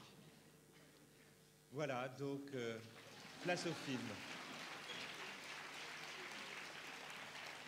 Je rappelle que Jules, donc, créateur de Silex and the City, est un ancien élève de l'école. Et 109, les cahiers d'école alsacienne, ont publié des dessins quand il était petit. Entre-temps, il a eu Normal Sup, l'agrégation d'histoire. Il n'y a que lui pour réussir à distinguer d'une actualité aussi tragique. Voilà, donc, place au film. Je rappelle que Jules... Quoi vous pensez quand on vous dit vivre ensemble dans 14 ans? Tu as déjà des idées? Alors, mademoiselle. C'est ouvrir l'école à plusieurs personnes dans 14 ans. C'est aussi recueillir des pauvres pour qu'ils apprennent à lire et écrire. Peut-être pas plus pauvres aussi, peut-être des handicapés ou des malvoyants, des gens en fauteuil roulant. Et à les apprendre à faire un jeu et les aider à marcher. Ma maîtresse a dit ce matin à propos de ce sujet, de peut-être faire des sorties avec soit des aveugles ou des gens en fauteuil roulant. Et comme ça, on pourrait leur montrer leur montrer un peu ce que c'est dehors pour s'ils restent enfermés comme savoir pour les aider à travailler, pour savoir comment ça fait de les aider, comme ils sont différents. Si quelqu'un s'est rien cassé, il ne sait pas comment ça sent et que là, on a un handicapé qui est son ami, il peut lui dire comment ça sent, est-ce que c'est mal ou pas. Tout à fait, il peut mieux comprendre la difficulté et il va prendre compte, effectivement, si c'est un ami à lui, il va avoir plus de compréhension pour cet enfant. Et donc, il va apprendre à être attentif aux autres. Accueillir des nouveaux élèves, c'est bien parce qu'après on pourrait se faire de nouveaux amis. Aussi pour les nouveaux qui viennent d'arriver dans l'école, ce serait bien de peut-être chaque début d'année, peut-être faire quelques activités, comme ça les anciens et les nouveaux se retrouvent et comme ça les nouveaux se font plus d'amis. Moi, l'année dernière, il y avait eu un nouveau et dès que je suis entrée dans la classe, je l'ai vu. Après, juste quelques jours après, c'était mon meilleur ami. Quand on travaille toujours individuellement. Et moi, j'aimerais bien qu'on travaille plus en groupe, quelquefois, même une fois par semaine, où on travaille en petits groupes. Et voilà, après, c'est mieux parce que travailler individuellement, c'est pas toujours des bonnes. Ce serait bien si on pouvait faire des grands jeux pour que toute la classe joue, que tout le monde joue en apprenant des choses. Et comme ça peut faire des liens avec d'autres personnes qu'avant t'étais pas mis avec lui. D'ailleurs, on pourrait faire par exemple des jeux de maths. Par exemple, t'avances d'une case, on pose une question sur l'histoire et comme ça, des jeux comme ça. Faire des jeux de groupe dans la classe, c'est bien. Mais moi, je pense qu'il faudrait plutôt qu'on mélange les classes pour faire les jeux ensemble. Des fois, dans ma classe, il y a quelqu'un qui fait une bêtise et il dit que c'est pas lui, il accuse quelqu'un d'autre et je trouve ça pas bien parce qu'il devrait l'avouer parce que c'est pas son voisin ou quelqu'un qui l'a fait de sa place. Et après celui qui l'a pas fait, il est puni pour rien. Et qu'il faut vraiment arrêter de dire qu'une personne a fait une bêtise et l'autre, elle ne doit pas dire que c'est pas vrai parce qu'elle doit arrêter de mentir. Si je l'avais vu, je pourrais lui dire t'as pas le droit de bouger pour être pas puni. Mais par exemple, si on lui fait copier quelque chose 150 fois, on rajoute un fois plus. Plus que 150, on arrive à combien? Quoi? Non, ça va plutôt l'énerver, il va peut-être après, il va pas comprendre surtout parce que ça énerve de copier des lignes et il va peut-être recommencer après. Bah, si il tape quelqu'un, celui qui l'a tapé, il le retape et après il va comprendre que s'il n'arrête pas, lui il va pas arrêter. Alors c'est énervant pour lui. Mais en fait aussi souvent, les personnes qui sont un petit peu désagréables avec d'autres personnes, c'est parce qu'elles sont tristes dans leur vie et elles essayent de voir ce que ça fait à d'autres gens quand ils sont tristes aussi. Je pense à ça. Alors peut-être qu'il faudrait essayer de moins les rendre tristes pour qu'ils deviennent plus gentils. Prendre son calme et essayer d'expliquer à l'autre qu'il ne faut plus s'énerver et d'essayer de comprendre. aussi parce que je trouve que les professeurs et les enfants, jusqu'à la 7e, on est plutôt proches. La 6e, on est obligé de les vous voyez. Et du coup, je trouve qu'on s'éloigne beaucoup de. Quelquefois, on n'arrive pas à faire des liens avec le professeur. Donc, on est moins proche. Donc, je préfère des jeux avec les professeurs en travaillant.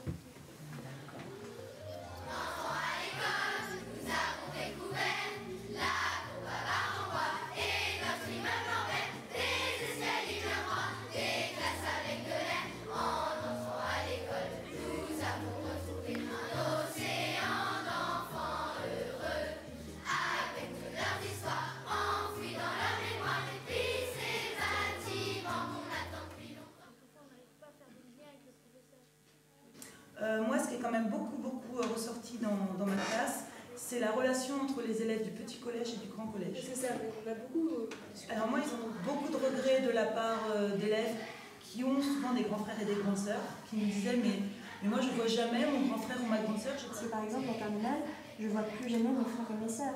Ils sont dans le petit collège et dans le grand collège. Ma sœur par exemple qui est en 3e, je la vois qu'à la maison. Moi je trouve pas du tout qu'il n'y a pas de relation parce que moi je vois il y a toujours un moment donné où on arrive à se voir.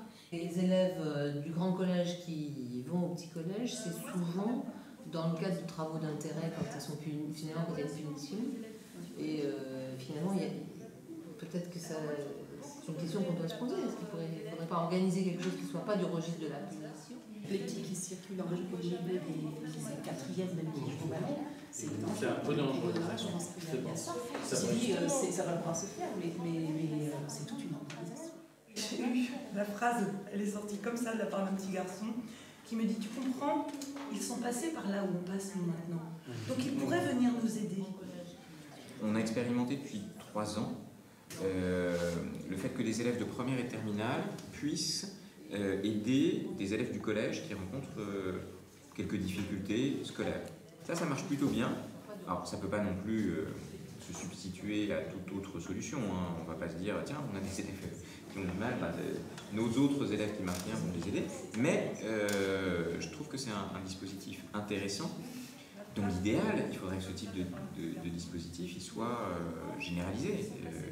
Mais on sentait que c'était vraiment une demande que les grands viennent aider à résoudre des problèmes que rencontrent les petits dans leur quotidien, dans la cour, dans leurs relations avec les autres. Quand elle est arrivée au grand collège, 3-4 ans après, elle aimait beaucoup retourner au petit collège, voir ses anciens professeurs, et qui l'accueillaient toujours avec plaisir. À un moment donné, les élèves du grand collège ne sont pas autorisés à aller. Ça suppose, si on est d'accord là-dessus, de revoir un certain nombre de choses par rapport au règlement. Aujourd'hui, les rapports commençaient à se dégrader à cause des réseaux sociaux, etc.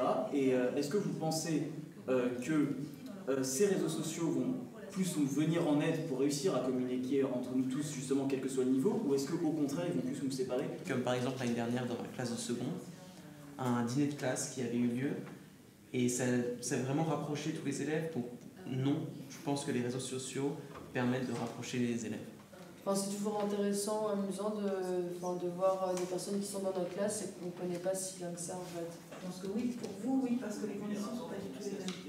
Vous changez de classe tout le temps, vous n'avez pas les mêmes professeurs. Je m'aperçois que les élèves qui communiquent par Facebook, pour nous, ça semble complètement fou, quoi, finalement. Sur Facebook, il faut savoir que même si on veut parler à quelqu'un, même personnellement, quand je parle sur Facebook, on peut parler en privé à une personne. Mais pourtant, il est vrai qu'on se sent sur un site de réseau social et on n'arrive pas à dire les mêmes choses que quand on voit la personne en privé, qu'on sait qu'on peut lui parler, qu'on peut voir l'émotion de la personne en face. Est-ce que vous ne donnez pas trop d'importance un peu à ces réseaux, comme tu as dit à demi-mot, qui sont virtuels, alors que vous vivez dans une vie réelle? Au fil des années, entre la 6e et la terminale, il y a vraiment une énorme évolution. C'est qu'en terminale, 4 ou 5 personnes n'étaient pas sur les réseaux sociaux. Au final, ils étaient très bien intégrés dans la classe et il n'y a jamais eu de problème avec eux. Par contre, toujours la même difficulté pour les devoirs, c'est vrai que on s'est tellement habitué à pouvoir envoyer sur Facebook que quelqu'un qui n'a pas se retrouve parfois un peu en difficulté pour réussir à obtenir ça. C'est les élèves des poubelles. C'était comme ça qu'ils s'appelaient. Ça m'a choqué parce que moi je m'occupais de la répartition des mémoires et ça m'a vraiment. Enfin, j'essaie souvent de parler avec des personnes exclues et j'ai remarqué que généralement, soit c'est eux qui s'excluent et qui sont très hautains avec les autres. Ils ont tellement peur du rejet qu'ils préfèrent s'exclure d'eux-mêmes parce que le problème aussi de l'exclusion, c'est quand on est appartenir dans un groupe, mais si on est dans plusieurs que les autres, c'est appartenir au groupe. Et moi j'ai l'impression que en ce moment, enfin, en tout cas au niveau de 4e, il y a moins de populaires et paumés et tout le monde va vers tout le monde. Je trouve aussi que depuis la journée que répartie sur moi et les autres 4 ans, en tout cas il y a eu un vrai impact, je trouve, une vraie amélioration sur cette division populaire, paumée. Dans l'idée du vivre ensemble, c'est accepter les différences quelles qu'elles soient. On est tous des êtres différents qui vivent dans une communauté. Moi, c'était juste pour dire que j'ai plutôt des bonnes notes. Et pourtant, je suis pas du tout considérée. Enfin, je pense, je suis pas vraiment considérée comme faillotte. Et quand j'ai une bonne note, j'assume complètement et c'est pas grave du tout. Je ne vois aucun cas dans mon entourage où les gens sont exclus ou jugés par exemple. Ah oui, attends. À mon avis, c'est un espèce de fantasme. J'ai énormément d'amis qui sont de très bons élèves et qui sont pratiquement aucun problème. Heureusement qu'il y a des élèves qui sont pas stigmatisés, heureusement, mais il y en a. Et c'est pour ça que je vais en débattre. Accepter les différences quelles qu'elles soient. J'ai toujours connu des élèves qui sous-estiment constamment le temps qu'ils passent à une tâche, à un devoir. On dit toujours ah non, mais j'ai une bonne note, ah oui, c'est super, je n'avais pas du tout travaillé, oh là là, j'ai eu 20 sur 20, mais je n'avais absolument pas révisé ce contrôle, je ne sais pas comment j'ai fait. Il y a des choses à l'école que je trouvais super bien qui se perdent un peu, et on en reparle à chaque fois. C'est le travail ensemble, et ça vous l'avez souligné. Moi, quand j'étais en 6e à l'école alsacienne, on ne travaillait qu'en mini-mémoire. Puis en seconde, on avait parlé à l'école d'un projet de bac spécifique à l'école alsacienne, un bac en mini-mémoire, en exposé, tous ensemble. Parce que c'est ça l'objectif, vivre ensemble. En fait, à l'école, l'essentiel, c'est quand même travailler ensemble. On est là avant tout pour travailler. Le vivre se résume quand même beaucoup à l'action de travail. C'est beaucoup plus important d'apprendre à vivre les uns avec les autres. C'est beaucoup plus important de savoir qu'il y a des valeurs qui comptent, de savoir qu'on ne peut pas harceler les gens, etc. Et donc inclure cela dans son enseignement et voir comment, au travers d'exposés peut-être, au travers de travaux collectifs, on peut habituer nos élèves à développer leurs compétences de citoyen. Je pense que ça fait pleinement partie de notre métier et que non seulement c'est pas incompatible, mais que ça l'enrichit et que ça lui donne une finalité ô combien utile et importante.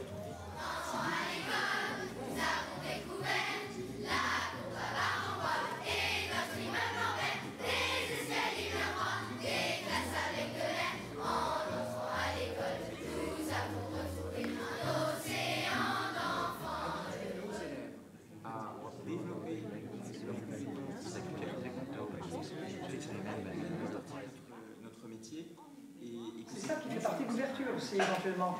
Aller vers un pays qui, au départ, ne suscite pas forcément un immense enthousiasme et découvrir que ce pays vaut beaucoup mieux, que ce pays, ces gens, valent beaucoup mieux que le préjugé qu'on avait sur eux.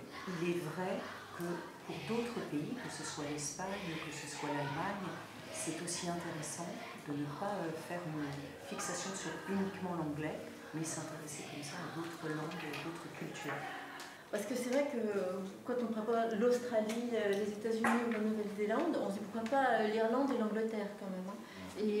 Et donc je me dis que vraiment, il y a un effort du côté européen, et pas simplement peut-être l'Irlande et l'Angleterre, mais les 28 pays européens.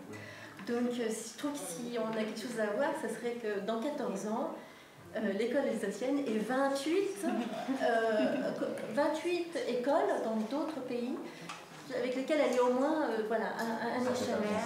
Et puis ouverture, c'est pas forcément partir de moi, c'est aussi une question d'état d'esprit, de curiosité, de découverte. Ça peut être en France, peut-être aussi. En gros, il me dit j'ai compté de la 11e à terminale, j'ai fait au moins un voyage par an. En France ou en Europe, voire deux parfois. Et il me dit, en fait, c'est assez exceptionnel, tout ce que j'ai pu apprendre, tout ce que ça peut m'enrichir et tout ce que ça peut m'ouvrir comme horizon de faire ça. Et il me dit, on ne s'en rend pas forcément compte qu'on est élève dans l'école. Mais après, quand on côtoie d'autres élèves à l'extérieur, qui viennent plus variés, on dit, waouh. Mis en place à l'école cette année, qui est un peu une vraie révolution à l'école. C'est un projet très novateur qu'on place, ça s'appelle les bourses Charcot. Ces bourses Charcot permettent de financer la scolarité de 4 élèves pour cette année. Les bourses Charcot donc, ont vocation de permettre une ouverture sociale de l'école et d'avoir des élèves diversifiés, des élèves qui auraient pas forcément pu postuler à l'école pour des raisons financières. Et donc le vœu que j'ai formulé, c'est que j'espère que l'école va pouvoir être en mesure de diversifier cette offre, en tout cas de l'accentuer, de l'accroître, et que dans 14 ans, ce ne soit pas que 4 élèves que l'on ait pu permettre de venir à l'école. Un élève qui, il y a quelques années, avait une crème de moelle osseuse, et donc a passé, il fait passer des fréquences et avait été absent de longs mois. Et la classe s'était rassemblée autour de cet élève, c'est-à-dire que les choses étaient allées à un point qui au départ n'était pas du tout prévu. C'était qu'une classe de 6e, l'élève avait été malade en fin de 6e, et habituellement les classes sont éclatées, se retrouvent en différents groupes de 5e. Et là, toute la classe avait voulu rester groupée, parce qu'ils avaient pris l'habitude d'envoyer, de lui rendre visite, de rester en contact avec lui, enfin avec lui par Internet, car il était dans un isolement complet. Même ses parents, ils ne pouvaient pas les voir, il était dans une chambre tout à fait ambiguë. Et pendant 2 ans, donc, la classe est restée groupée pour aider ce garçon. Et ça a été, pour moi aussi, qui n'était pas du tout au départ partie prenante dans ce projet, ça a été quelque chose de tout à fait extraordinaire. Et ce garçon a été la mention bien ou très bien au bas au baccalauréat. Et cette classe-là est restée aussi extrêmement soudée dans les années qui ont suivi. Par Internet, car il était dans une... Dans beaucoup de pays anglo-saxons se développe actuellement aussi une sorte de leçon de bien-être, enfin d'apprentissage du bien-être par la psychologie positive. En France, on s'y met tout juste. Alors, dans d'autres pays, c'est déjà, et les leçons de bien-être, c'est être heureux avec soi-même, être heureux avec les autres, apprendre à apprendre aussi de manière efficace. Et je trouve que ça vaudrait vraiment la peine à l'école alsacienne de faire ça, parce que vous êtes en plein dans le mille. Je trouve que ça correspond parfaitement. Parce que, en effet, on parle des personnes handicapées, mais c'est aussi, dans une même classe, comment on se comporte les uns avec les autres aussi. Voilà, il ne suffit pas d'être handicapé pour être rejeté, des fois. Il suffit d'être plus petit, ou d'être plus gros, ou d'être plus brillant, ou je ne sais pas.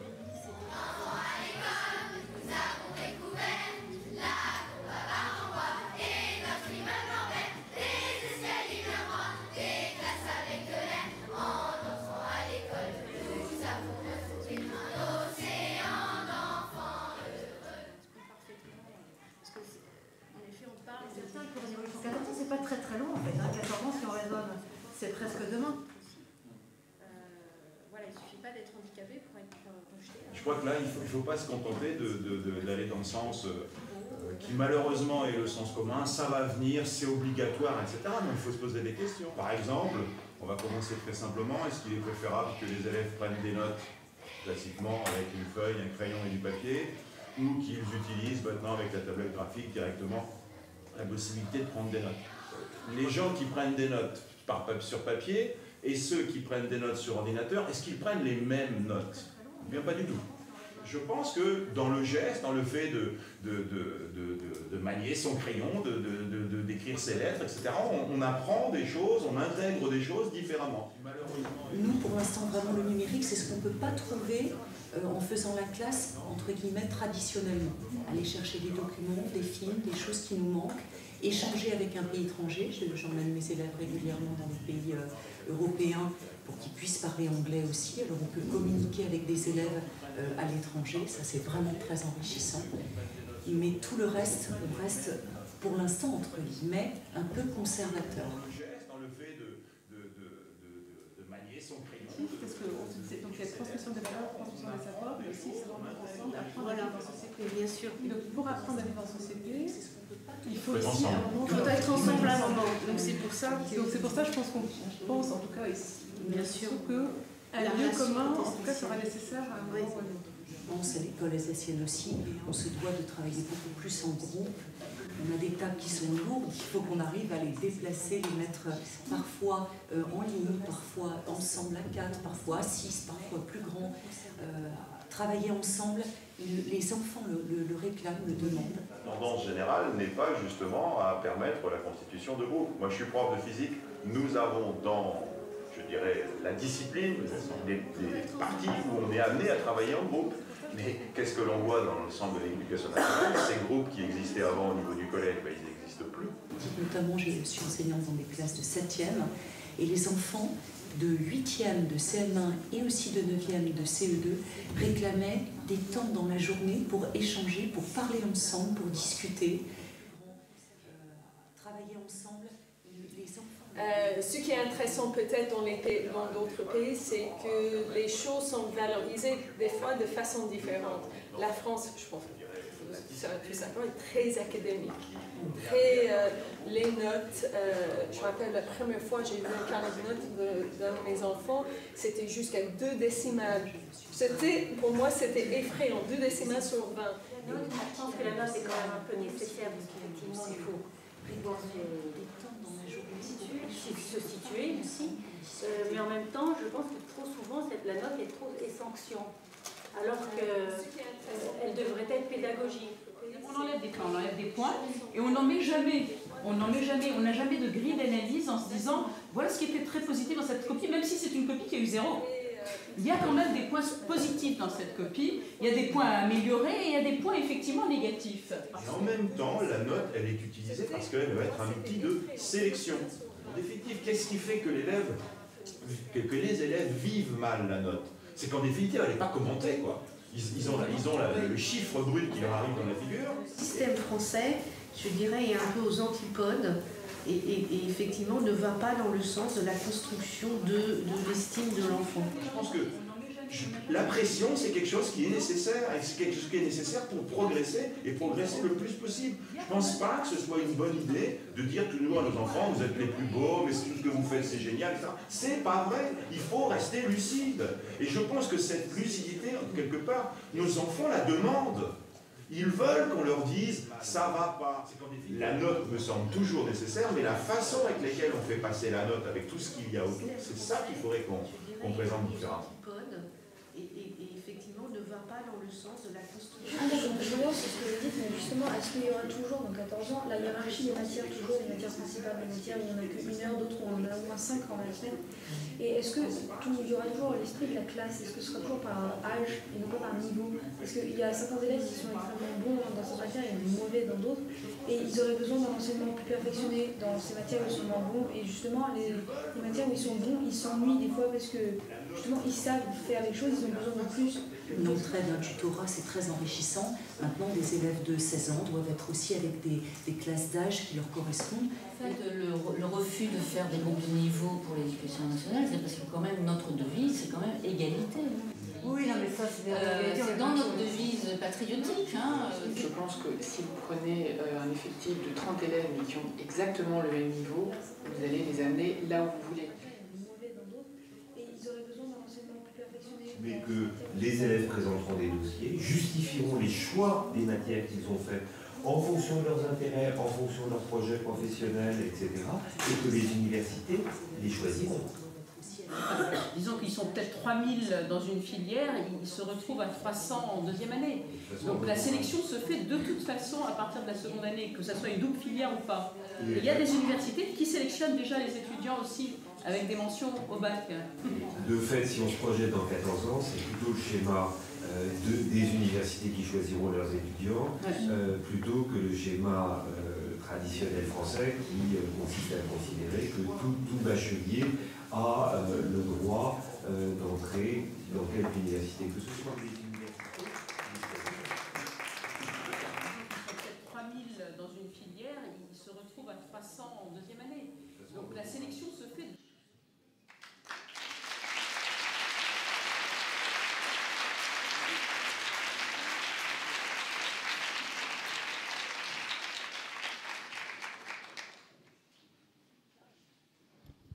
Monsieur le ministre, Monsieur le Président, Monsieur le Directeur, Mesdames et Messieurs les professeurs, Mesdames et Messieurs les parents, chers vous tous.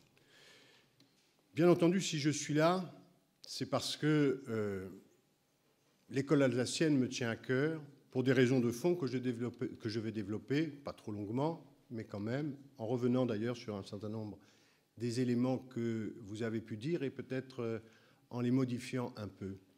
Mais aussi pour une raison toute humaine et très importante et qui a beaucoup compté aussi dans mon exercice ministériel et j'espère qu'il continuera de compter. J'ai souhaité que la France, pour des raisons que l'on va indiquer, ait une école, ça n'est pas le cas, de la bienveillance à l'égard des élèves. Nos élèves en France, vous le savez peut-être, il y a un certain nombre d'études qui sont produites de ce point de vue, sont des élèves qui souffrent plus que dans la plupart des autres pays. Ils ont peur de l'école. Dans cette école, ils sont soumis, et on a entendu un peu un professeur à l'instant s'exprimer d'une façon où une certaine rigueur à l'égard des enfants était nécessaire pour leur apprentissage et leur progrès. C'est une école qui est sélective, c'est la plus inégalitaire de tous les pays de l'OCDE. On se gauche d'être des grands républicains, la France se gauche de son idéal égalitaire. En réalité, notre école est une école qui produit beaucoup de souffrances individuelles et de ségrégation. Et il se fait que, comme pour beaucoup d'entre vous, même si je suis d'abord, bien entendu, un professeur, je suis aussi un parent, et j'ai eu le bonheur, à un moment de ma vie qui n'était pas le plus simple, d'avoir une fille qui a trouvé dans cette école, à un moment où elle en avait besoin, y compris parce que le système éducatif national, tel qu'il était, ne lui permettait pas de s'épanouir, et bien de trouver des professeurs, une administration bienveillante, attentive, et qui lui ont profondément aidé à vivre et à se construire. Elle est aujourd'hui une jeune femme, et je suis, grâce à elle, quelque part aussi sans doute grâce à vous alors, un heureux grand-père. Je voulais honorer cette dette en étant là, car l'idée que la vocation première d'un pédagogue, d'une école, d'un professeur, d'un système éducatif, comme on dit, c'est assez vilain d'ailleurs, système éducatif, ce soit d'abord d'émanciper, mais aussi de permettre à chaque enfant de construire son autonomie, de s'épanouir, de devenir heureux, citoyen bien sûr, mais aussi personne morale, personne engagée dans la cité, personne engagée dans ses relations privées, c'est l'essentiel. Alors je voudrais revenir un peu sur ce qui a été dit de l'école alsacienne, pour vous situer bien le moment et le projet de ceux qui ont conçu cette école. Bien entendu, et c'est juste, après la guerre franco-prussienne, une analyse, et Michel Bréal a diffusé beaucoup cette analyse, Renan l'a repris, vous l'avez dit, a été de dire, et évidemment, pour ceux qui venaient de Strasbourg, ça avait plus de chance, et combien que pour d'autres, et ma famille est originaire aussi d'Alsace, eh bien, c'était de dire, nous allons faire une école qui nous permet de vaincre les Prussiens. Fichte avait déjà fait ça au début du siècle en sens inverse. Pourquoi les défaites face à la France? C'était le problème d'une université, d'une école prussienne qui n'était pas au niveau. Mais en réalité, et sinon l'école alsacienne aurait été différente, elle aurait fait comme l'a fait d'ailleurs l'école publique au début des années 1880, un peu avant le général Boulanger. On aurait fait des petits fusils de bois, on aurait fait un régiment, on aurait fait une caserne, on aurait peut-être fait un couvent. Ça n'était pas ça l'état d'esprit. L'état d'esprit était tout à fait différent, parce que les fondateurs de l'école alsacienne avaient un projet qui venait de beaucoup plus loin et qui a une beaucoup plus grande ambition. Je voudrais vous en dire un petit mot et après faire le lien avec les enjeux qui sont les nôtres aujourd'hui. Comme vous le savez, la guerre franco-prussienne, elle intervient après le Second Empire. Elle intervient aussi après deux républiques ratées. La première république n'a pas duré longtemps et la seconde a duré très peu de temps. Et puis, nous avons eu tout le temps, retour des monarchies, retour des empires, alliance aussi, ne l'oubliez pas pour ce qui concerne l'école alsacienne, extrêmement forte entre Napoléon le Petit, Napoléon III, l'Empire, même si à un moment il s'est libéralisé, et bien entendu une église catholique qui voulait maintenir une religion de l'autorité. Les républicains se posent une question qui est très ancienne. Comment établir la République dans la durée? Ce problème, on se le pose en France, on se le pose moins en Angleterre, moins en Hollande, moins évidemment aux États-Unis. Mais nous, on fait la Révolution et puis c'est la réaction. Il faut presque un siècle entre la Révolution française et l'établissement de la République.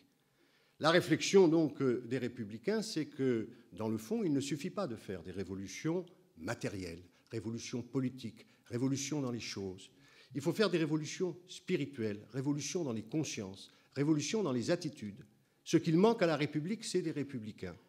La grande idée, c'était le législateur. Mais face à la situation, ils se disent, qu'est-ce qui ne va pas? Eh bien, ce qui ne va pas, c'est que nous avons précisément laissé l'éducation à un certain nombre de gens qui véhiculent une idée qui n'est pas celle de l'autonomie de la personne, qui n'est pas celle du respect de la science. Il faut contextualiser 1870. Vous avez Darwin en 1859, vous avez Claude Bernard, la médecine expérimentale, et une certaine forme d'école française qui s'attache plus au dogme et peut-être à la répétition des langues anciennes de façon mécanique, refuse absolument tous ces progrès. Le problème des fondateurs de l'école alsacienne, qui pour beaucoup ont été dans la mouvance des protestants libéraux, car il y avait aussi un débat très important en ces années-là à l'intérieur du protestantisme, c'est de répondre à cette grande question obsessionnelle. Puisque pour faire la République, il faut des républicains, alors démocratie, c'est démopédie. Et c'est l'école qui doit jouer ce rôle de produire ceux qui pourront alors faire vivre des institutions démocratiques. L'école, elle a une vocation profondément libérale, au sens, bien entendu, des libertés, de la Déclaration des droits de l'homme et de cet idéal individualiste porté par la Déclaration. Dignité de tout être humain, capacité de chaque enfant d'avoir les mêmes droits que les autres, vaincre en même temps l'indigence et l'ignorance.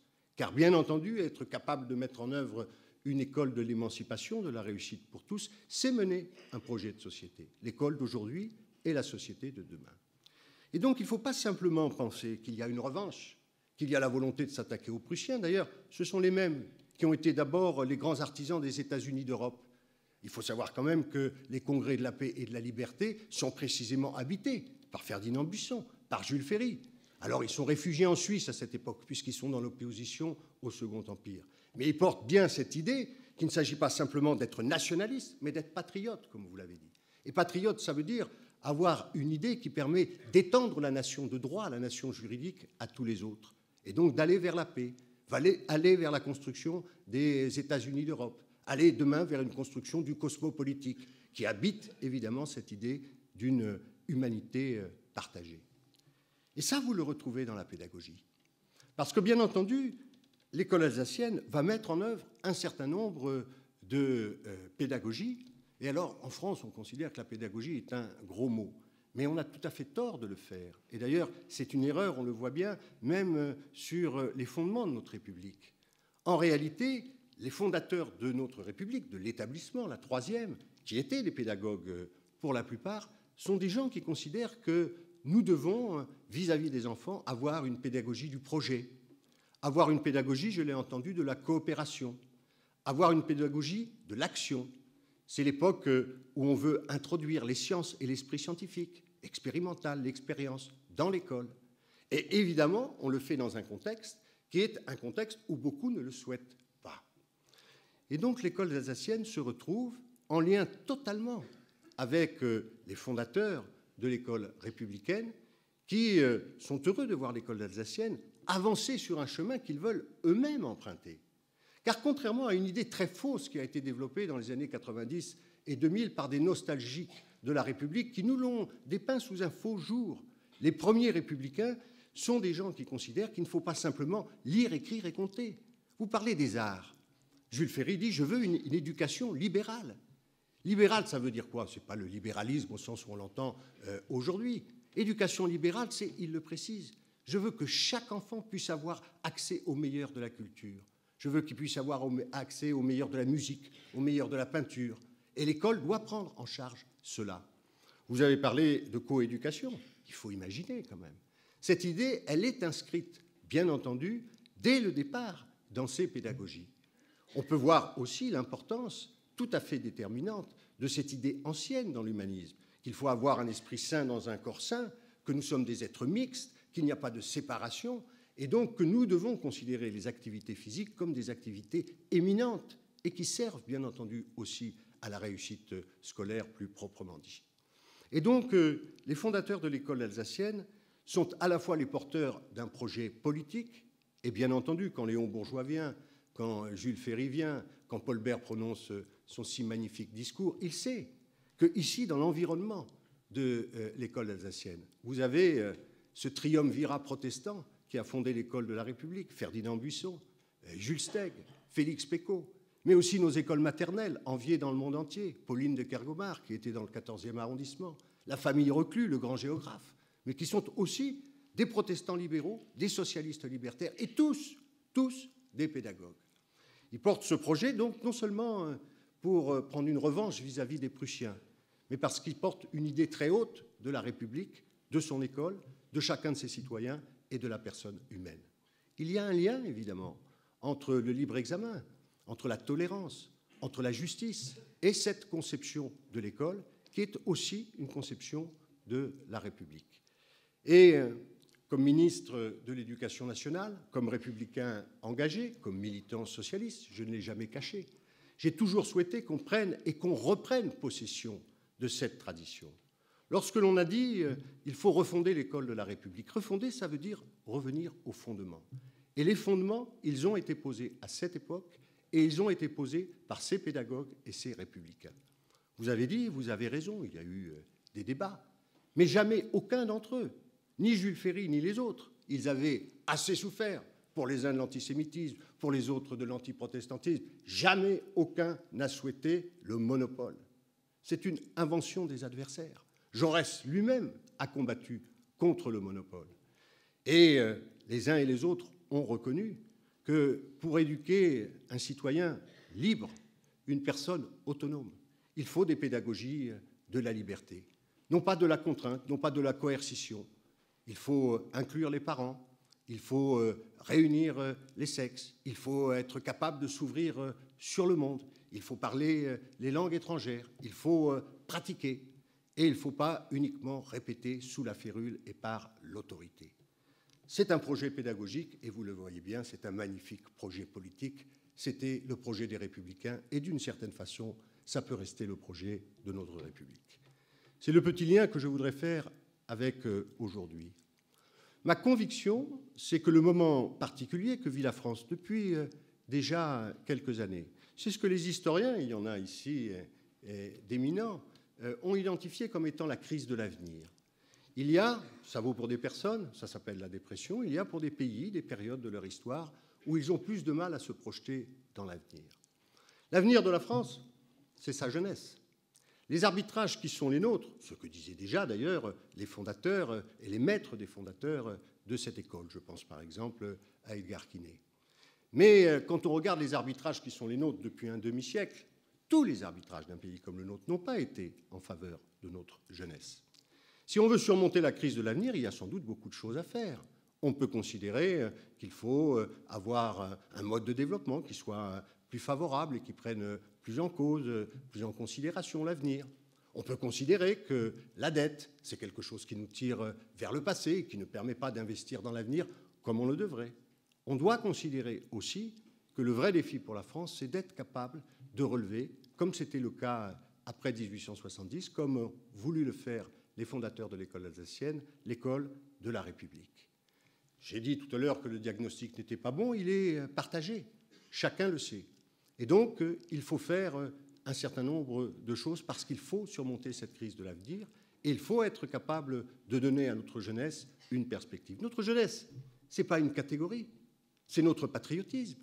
Si nous sommes capables de donner à notre jeunesse un avenir, nous donnons à notre pays un avenir. Et c'est pour ça que nous sommes sur la difficulté profonde, c'était déjà le cas à l'époque, de réformer l'école française au nœud, au nerf. De ce point de vue, il faut le savoir, les fondateurs et ceux qui ont réfléchi en cette époque ont été aussi assez déçus par ce qu'ils ont pu faire après dans la durée. Et il était heureux de ce point de vue-là que d'autres écoles existent. Très rapidement, dès 1889, les fondateurs et les pédagogues se disent ce que nous sommes en train de mettre en œuvre à grande échelle dans l'école de la République, après le vote des lois Ferry, ne correspond pas à l'idéal qui était le nôtre. Ni l'éducation morale, ni bien entendu l'éducation moderne, ni la possibilité de réunir, vous le savez, vous le faites ici, vous avez entendu les élèves en parler, les plus petits et les plus grands. C'est quelque chose que nous n'avons jamais réussi à faire dans notre école, où la séparation encore entre le primaire et le collège est considérable et pose beaucoup de problèmes. Eh bien, nous avons encore aujourd'hui, je le pense profondément, à nous inspirer de l'esprit qui est celui qui existe dans cette école. L'école de la République, elle doit être une école bienveillante, attentive à chacun des élèves, à son épanouissement, à sa différence. Une école qui, je l'ai entendu avec bonheur, est capable d'enseigner des valeurs. Une école bien entendu laïque, mais pas anti-religieuse et respectueuse de chacun. Une école qui est capable de faire considérer aux uns aux autres. Et je n'ai pas entendu le mot ce soir, et je vous le dis, je le regrette, parce que c'était dans l'ADN de l'école alsacienne, l'égalité entre les élèves. Ça n'a cessé d'être dans tous les premiers discours, vous l'avez d'ailleurs sur votre site, des fondateurs. C'est un projet considérable. Ce n'est pas une égalité qui va venir contrarier des libertés, c'est une égalité qui doit permettre à chaque liberté, bien entendu, de se révéler et de s'épanouir. La tâche est immense, on l'a vu d'ailleurs, y compris avec les nouvelles technologies, mais elle demeure fondamentale. Et ce que vous avez, et ce que vous êtes, et ce que vous faites ici, c'est aussi pour l'école de la République. Et je le dis comme quelqu'un qui, de ce point de vue, est même considéré parfois comme peut-être un peu trop rigoureux. Et reste, comme l'avait dit Paul Bert, un modèle, un exemple, et dans le fond, une forme d'inspiration pour tout le système éducatif. Cette attention aux élèves, cette volonté aussi d'ouverture sur le monde, ce respect très important de la culture de la raison, la preuve expérimentale, la preuve rationnelle, être capable en même temps de faire sa part, comme on l'a dit tout à l'heure, aux arts, à l'émotion, à la sensibilité, c'est ce qui doit permettre de faire un individu complet, de faire un citoyen et de faire ces républicains dont la République a besoin. Voilà, je vous remercie. C'est à la fois un moment pour célébrer un anniversaire et en même temps regarder vers l'avenir avec les nouveaux bâtiments. Je n'ai jamais cru qu'on pouvait s'engager dans l'avenir sans connaître son passé. Je pense même que ceux qui sont privés de mémoire, on le sait depuis longtemps, et qui rêvent d'hommes nouveaux sont dangereux. Il ne faut pas totalement tuer le vieil homme. Il faut trouver dans l'inspiration des fondations la possibilité de bâtir à nouveau, trouver la même énergie, la même force, la même générosité qui a été celle des fondateurs. Les fondateurs de l'école alsacienne ont été des gens qui ont finalement créé cette école dont ont rêvé les premiers républicains. Elle doit rester un modèle pour toute l'école de la République. Merci à vous.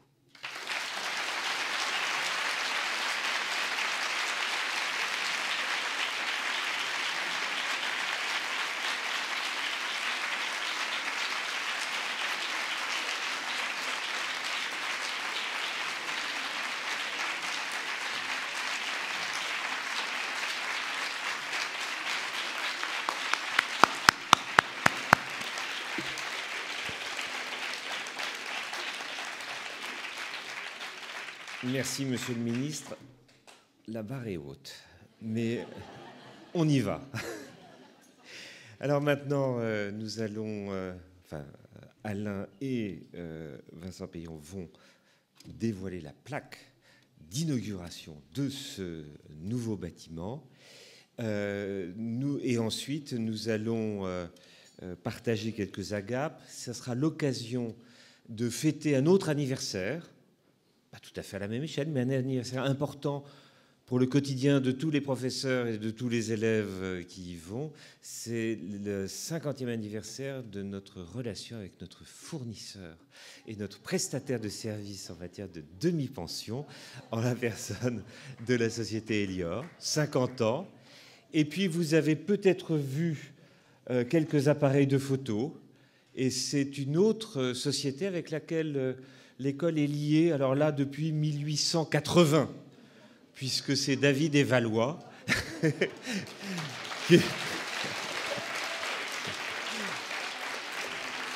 Et toutes les photos que vous avez vues, enfin toutes celles qui étaient en noir et blanc, c'était, si vous regardez bien, vous pourrez le voir demain lors de lors de la visite des bâtiments. On montrera beaucoup de ces photos et elles sont signées David et Valois à Paris, rue de Rennes. Et donc merci d'être là et de nous accompagner pour cet anniversaire. Alors maintenant, nous allons vers le nouveau bâtiment, le bâtiment dit numéro 8, mais que très vite on appellera le bâtiment Maufra. Merci.